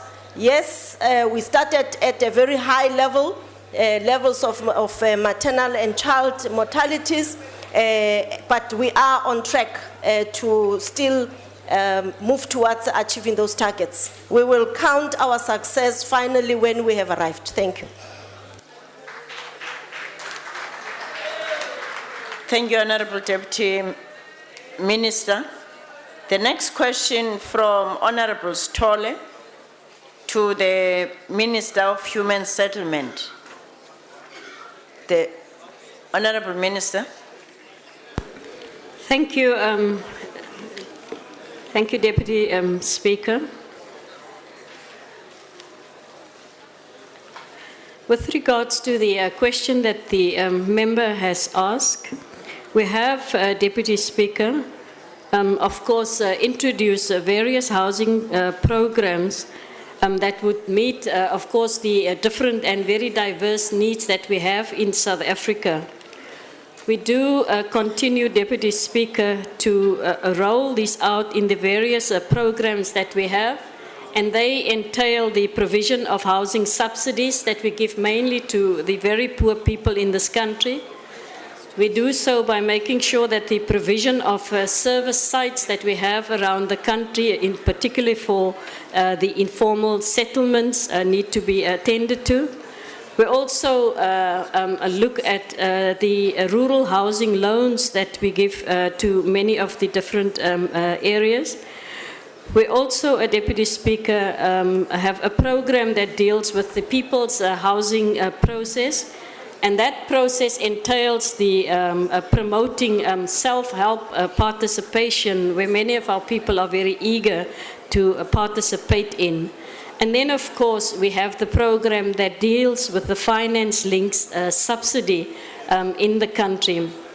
With regards to the matter that the member raises with regards to the rectification program, we have, honourable members, and continue to have the program around the National Housing Building Registration Council. This council has, since 2001, made possible for issuing of various housing warranties.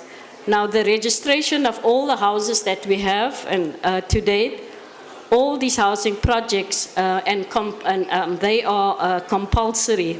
The projects need to undergo a registration process that are compulsory.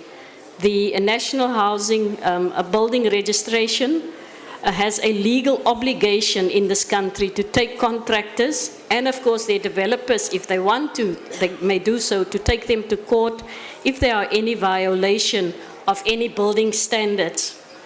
They too are responsible for, amongst other things, to make sure that there are inspection of these houses, that there are enrollment of the houses, and they need to make sure that there are enforcement and compliance.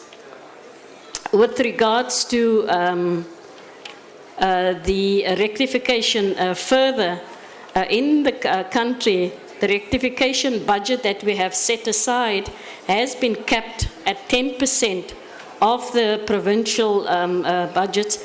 And this program, we trust, can be discontinued in 3 years' time. Thank you, Deputy Speaker. Thank you, Honourable Minister. Honourable Stole, is there a supplementary question? Honourable Stole. Madam Deputy Speaker, I have the same surname starting with a S as Sitole. Unfortunately, he's not here, and he's asked me to do a follow-up question on his behalf, if you would allow me. Okay. Thank you very much, ma'am. Thank you very much, Honourable Minister, for the response to the question. Madam Minister, the existence of fly-by-night contractors is a serious cause for concern, not only when they build houses but other infrastructure in our country.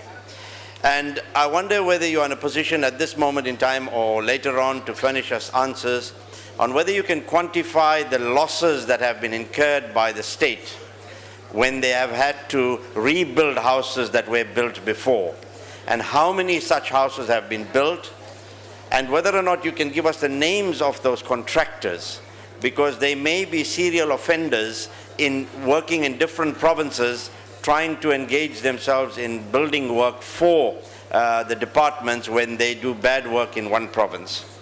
The other thing he has asked me to find out is, Madam Minister, the question of backlogs in the gap market, where people earning between 7,500 and 15,000 rand don't qualify for state subsidized houses.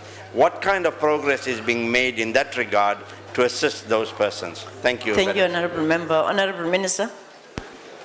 Thank you, Deputy Speaker. I think the member is correct that it would be best if he furnish that question to my office. I am not in a position to give him all those statistics here, but I doubt it very much if it is as exorbitant as he is putting to the House. But we're happy to get the information from you. With regards to the backlogs in the gap market, of course, we have made quite a bit of progress in this regard. One of the difficulties that we do have is the uptake in the different provinces with regards to this aspect. But we are happy that, that we will have a further engagement where people have difficulties with the banks. And we are planning to have a meeting at that level so that we can address the hurdle that is in that aspect, because what they do have is when you need to make an application for that, in some instances the bank said that you are not credit worthy, and we think that that matter needs to be addressed with them. Thank you, Deputy. Thank you, Honourable Minister. Honourable Steenhuisen. Honourable members, the level of noise is too high, please. It is high. I'm not sure if you're bored already or what. Honourable Steenhuisen. Speaker, it's not Honourable Steenhuisen, it's Honourable Mokhalapa. I was next to Honourable Steenhuisen. Can I proceed? Oh, I pressed I pressed mine. I pressed mine, Honourable Deputy Speaker.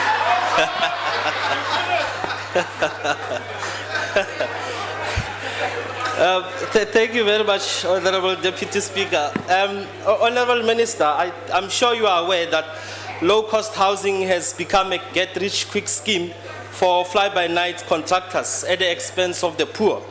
The Public Protector has reported that almost 10% of her complaints, which amounts to 2,887, are related to maladministration pertaining to delivery of low-cost housing. That includes poor quality assurance, procurement irregularities, poor vetting of service providers, leading to shoddy workmanship, hence costing the state billions in rectifying the houses, which I must agree, and you have to agree, that it's a fruitless and wasteful expenditure.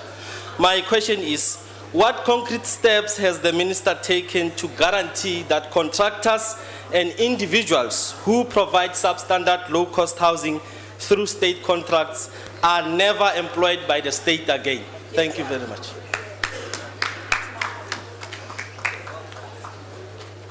I take Honourable Bowman.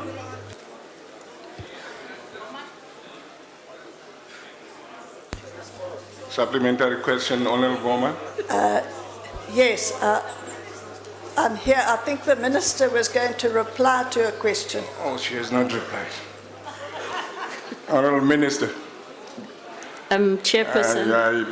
Pardon me, because I can see it is also your maiden appearance as a minister answering questions.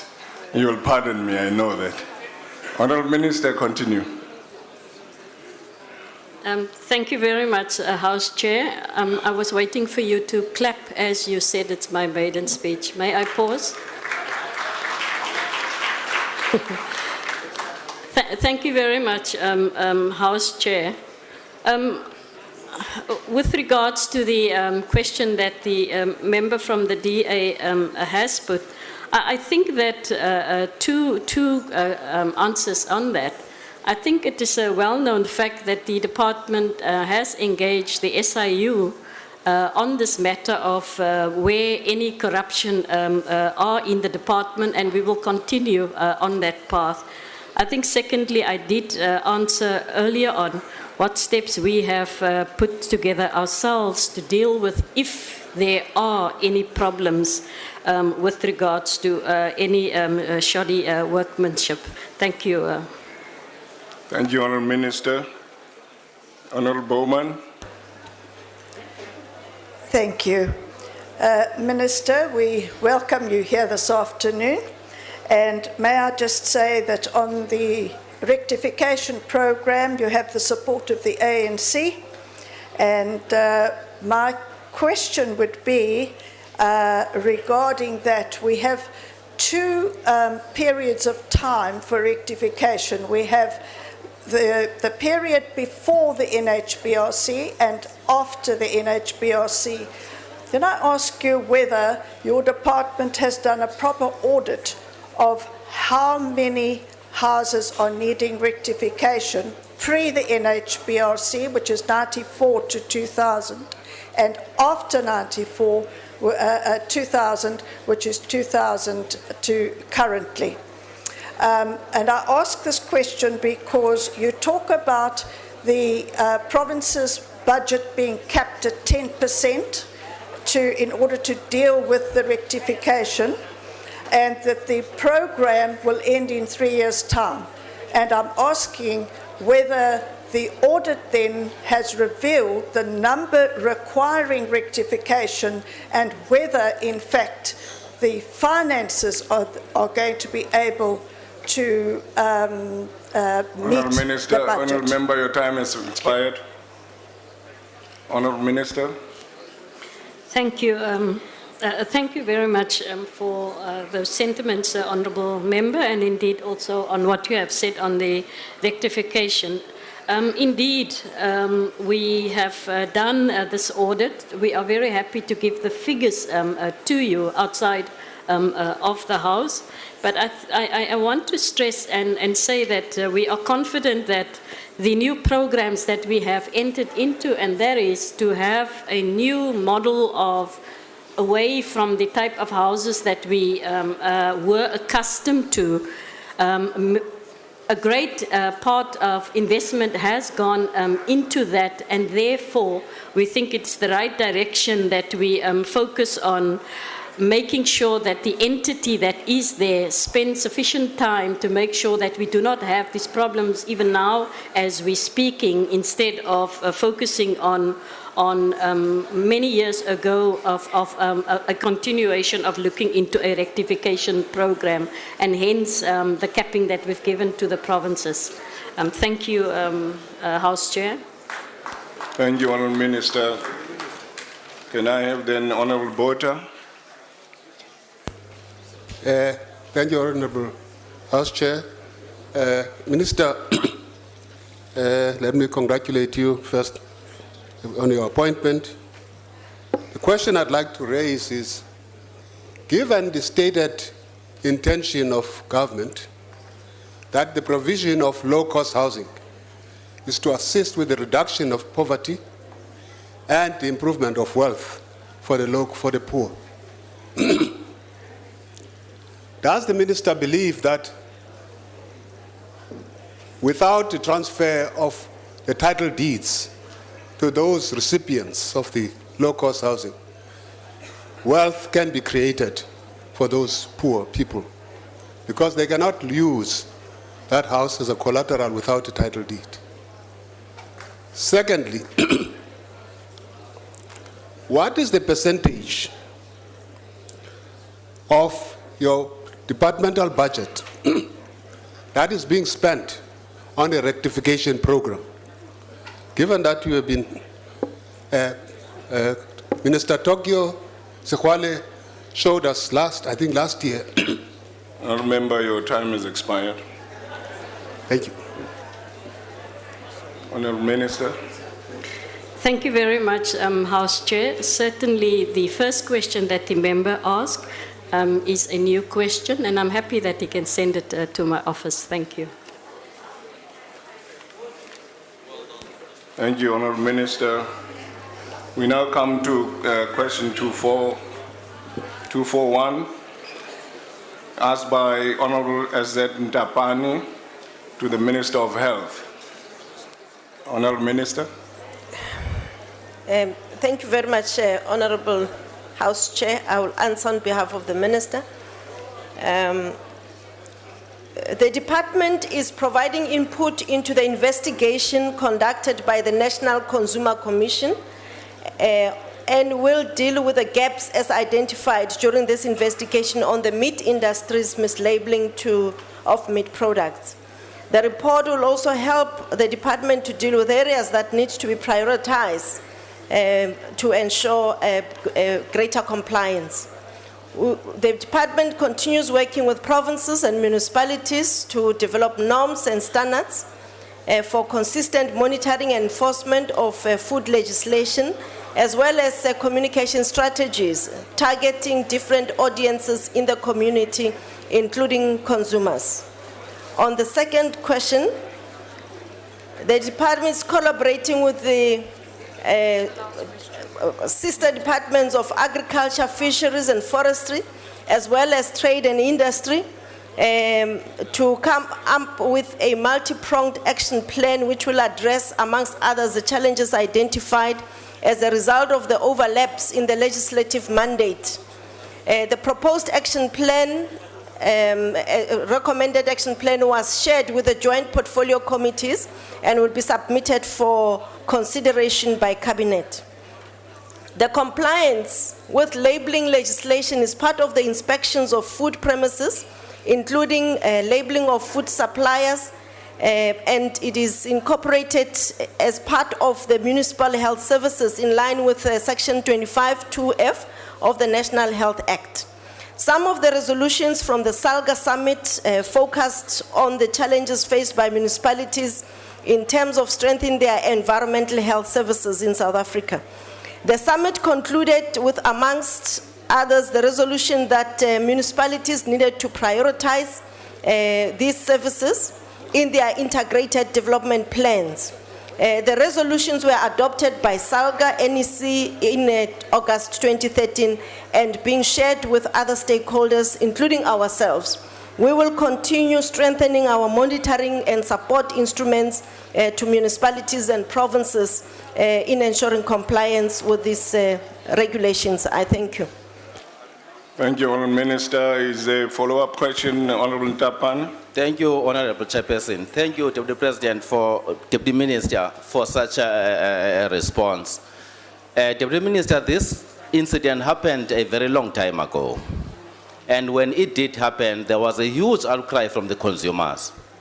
The question now is, are there any culprits who have been found to have contravened the relevant act?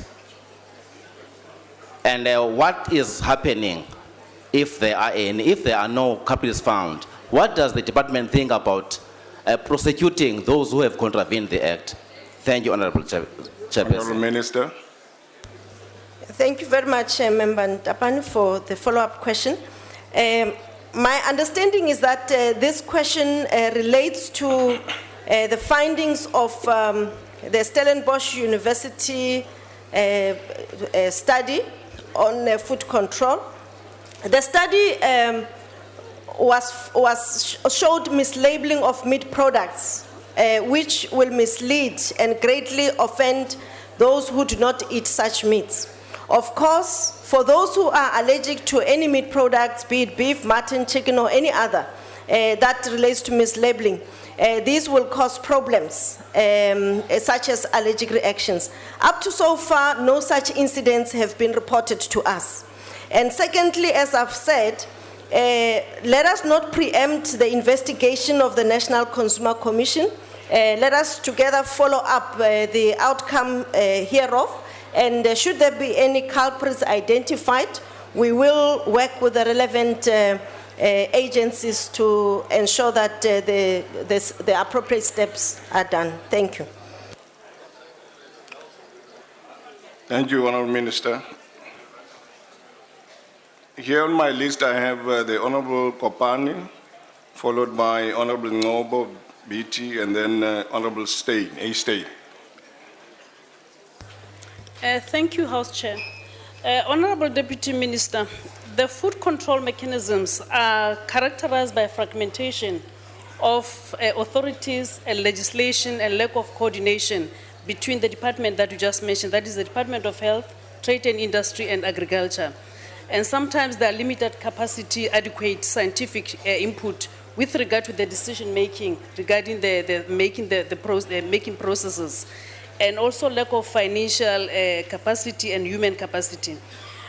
On the 21st of June 2013, there was a joint committee meeting where this issue of the meat industry and labeling was discussed. And a proposal was agreed upon for establishment of the specialized inspection unit comprised of a legal team on the food law, which was aimed to provide support to the technical enforcement teams. Now my question is, has the proposal been approved yet? If not, why not? If so, has any been framework being established which will cover the scope of their duties? If not, why not? Honorable Minister. Thank you very much, Honorable Member Kopan, for the question. As I've indicated, we really appreciated the Joint Portfolio Committee initiative to engage with the three departments. Engagement had already begun even before then, and through those initiatives, there is already a proposed action plan. Amongst others, the recommendations of the Joint Portfolio Committees have been considered through this process. Once the proposed action plan has been considered by Cabinet, we will share with Parliament and the public the outcome thereof. I thank you. Thank you, Honorable Minister. I now call upon the Honorable B.I. Ngobo, BT Ngobo. Thank you, House Chairperson. Deputy Minister, using the integrated approach that is happening now, is it possible to let the consumers aware that there is such a thing, and also to raise their voices should they experience such situations in your, in addition to your activities? Thank you. Honorable Minister. Thank you, House Chair. Thank you for the follow-up question as well. It is important for us to continue consumer education, and in addition to the awareness about the legislation itself, as I've indicated, we are working with both the provinces and the municipalities to strengthen consumer awareness as well as stakeholder awareness. In many cases, when consumers purchase these commodities, they do not necessarily read. But if ever there is an intention to mislead consumers, it will not be easy for consumers to detect this. So that is why the mechanisms that we are putting in place is also to enable us to do regular sampling and also to intervene decisively in the protection of consumers going forward. I thank you for the question. Thank you, Honourable Minister. I now call upon the Honourable A. Stain. Thank you, House Chairperson. Deputy Minister, at the meeting, the joint meeting of the portfolios on the 21st of June, we specifically asked that you must make an example of people that contravened this meat labelling act. I've also asked questions to your department, and the replies came back that in all the tests that were done, 3% of people did not comply.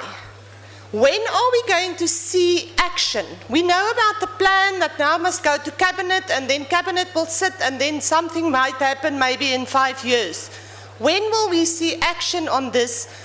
We need to know, because people do not know what they eat, and it's your department's role to do that. Honourable Minister. Thank you very much for the follow-up question. I'm very happy that you also highlighted that the practice of mislabeling is not widespread. And I think that says that most of the corporates in this industry in South Africa are responsible corporate citizens and therefore take the interest of the consumers at heart. Secondly, I have reported that since the portfolio committee took place, there is work that has been done, and there is a proposed action plan. And I've also asked that let us not preempt the outcome of the Consumer Commission. And we are, as the Department of Health, providing also evidence to enable them to conclude their investigations as soon as possible. Thank you. Thank you, Honourable Minister. Honourable members, the time allocated for questions has expired, and outstanding replies received will be printed in the Hansard.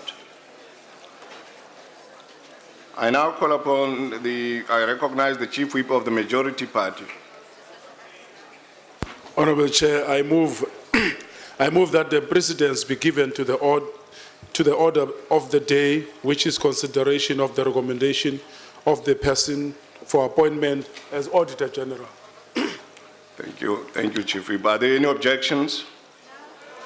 No objections, then agreed to. Honourable members, in line with the motion by the Chief Whip of the Majority Party, the Secretary will now read the order of the day. Consideration of recommendation of a person for appointment as Auditor General. I now call upon the Honourable T.A. Mafumadi to introduce the report.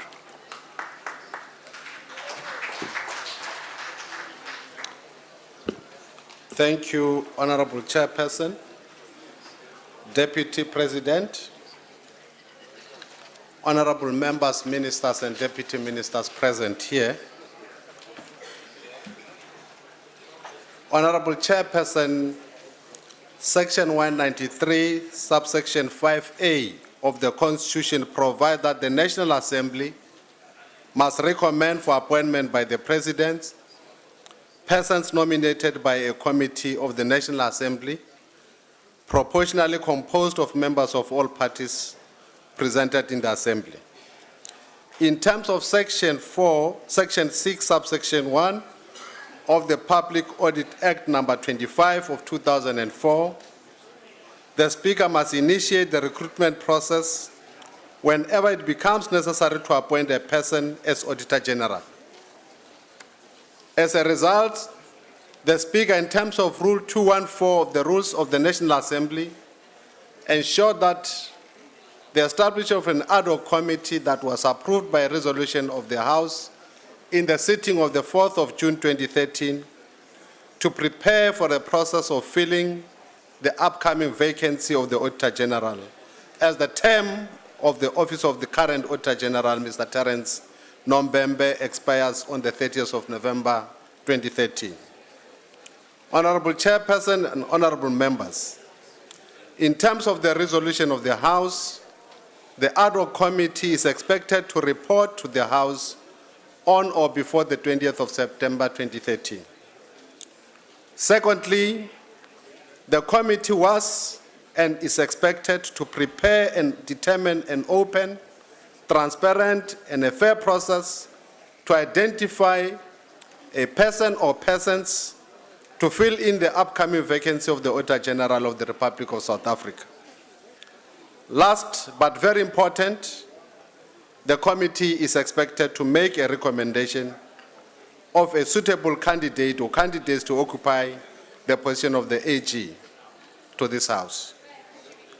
Let me just indicate the constitution of the committee, the members who participated in this process: Honorable Sheila Shope Sitole, Honorable Joyce Murupa, Honorable Professor Ndabandaba, Honorable M.D. Ngumalo, Honorable K.A. Muloto, Honorable Judith Chabalala, Honorable T. Mufamadi, speaking now, Honorable Dr. Dr. Dion George, Honorable Stian Hazen, and Honorable Nick Guerenhoff, and Honorable Naren Singh. In its first meeting on the 16th of July 2013, the committee met and agreed on the following. First, to elect the chairperson. Secondly, to adopt the program. Thirdly, to agree on the content of the advert. In accordance with the principles of transparency and fairness and all the constitutional dictates required, the committee decided to place an advert calling for interested qualified South Africans to submit their applications for the committee's consideration. The adverts were placed in 4 national papers: Star, Sunday Times, City Press, and Mail and Guardian, from the 19th of July 2013 to the 2nd of August 2013. Honorable members, as a result of low turnout or response to this advert, the committee agreed to extend the closing date to the 23rd of August 2013. At the end of that, the committee received 90 applications from which we could choose candidates that qualified for the interview. On the 27th of August 2013, the committee met and shortlisted 6 candidates to go or to come for an interview. Namely, Ms. Sheikh Zaitun B. Gafe, Mr. Tembekile Kimi Makwetu, Ms. Josephine Naika, Mr. Kaushik Patel, Mr. Abashoni Ramikosi, Mrs. Lily Zondo.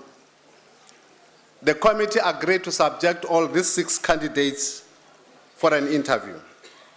On the 4th of September, the committee interviewed all the 6 candidates to test their competence and suitability with specific focus in the following key areas: technical knowledge, leadership qualities, management capabilities, general knowledge and experience, and their understanding in public finances, accounting, and public administration.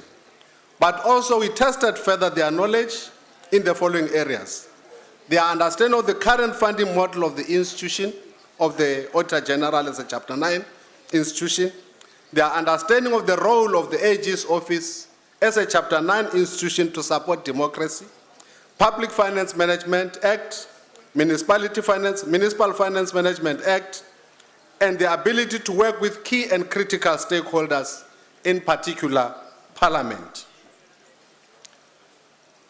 Honorable Chairperson and honorable members, all the 6 candidates were given equal opportunity and were treated fairly in interacting with the panelists to display their individual capabilities to hold the position of an Auditor General. On the 4th of September 2013, after interviewing the candidates, the committee unanimously agreed that only 2 candidates were suitable and emerged through this process. Both candidates showed knowledge and understanding of management of public finances and auditing in the public administration, displayed strong leadership qualities, good interpersonal skills, and high level of integrity and independence. The committee therefore decided that a reference check should be conducted on both candidates. To assist in this regard, and agreed to reconvene on the 10th of September 2013, which was yesterday. The results of the reference check were presented. The committee further deliberated and agreed that Mr. T.K. Makwetu was the most suitable candidate to be forwarded to this House.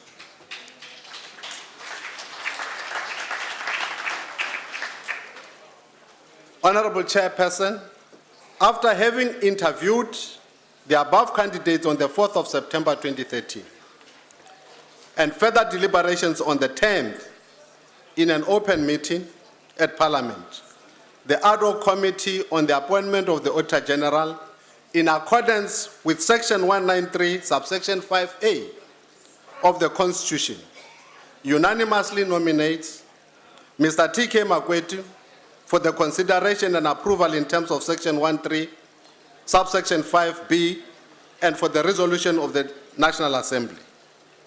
Let me take this opportunity to thank all committee members for their dedication, commitment, objectivity, and impartiality during this very important exercise.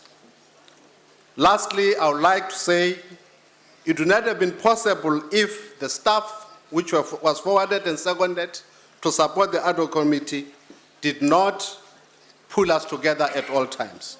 Honorable Chairperson, honorable members, I take this report, I wish to table this report for consideration by the House, and I thank you. Thank you, honorable member.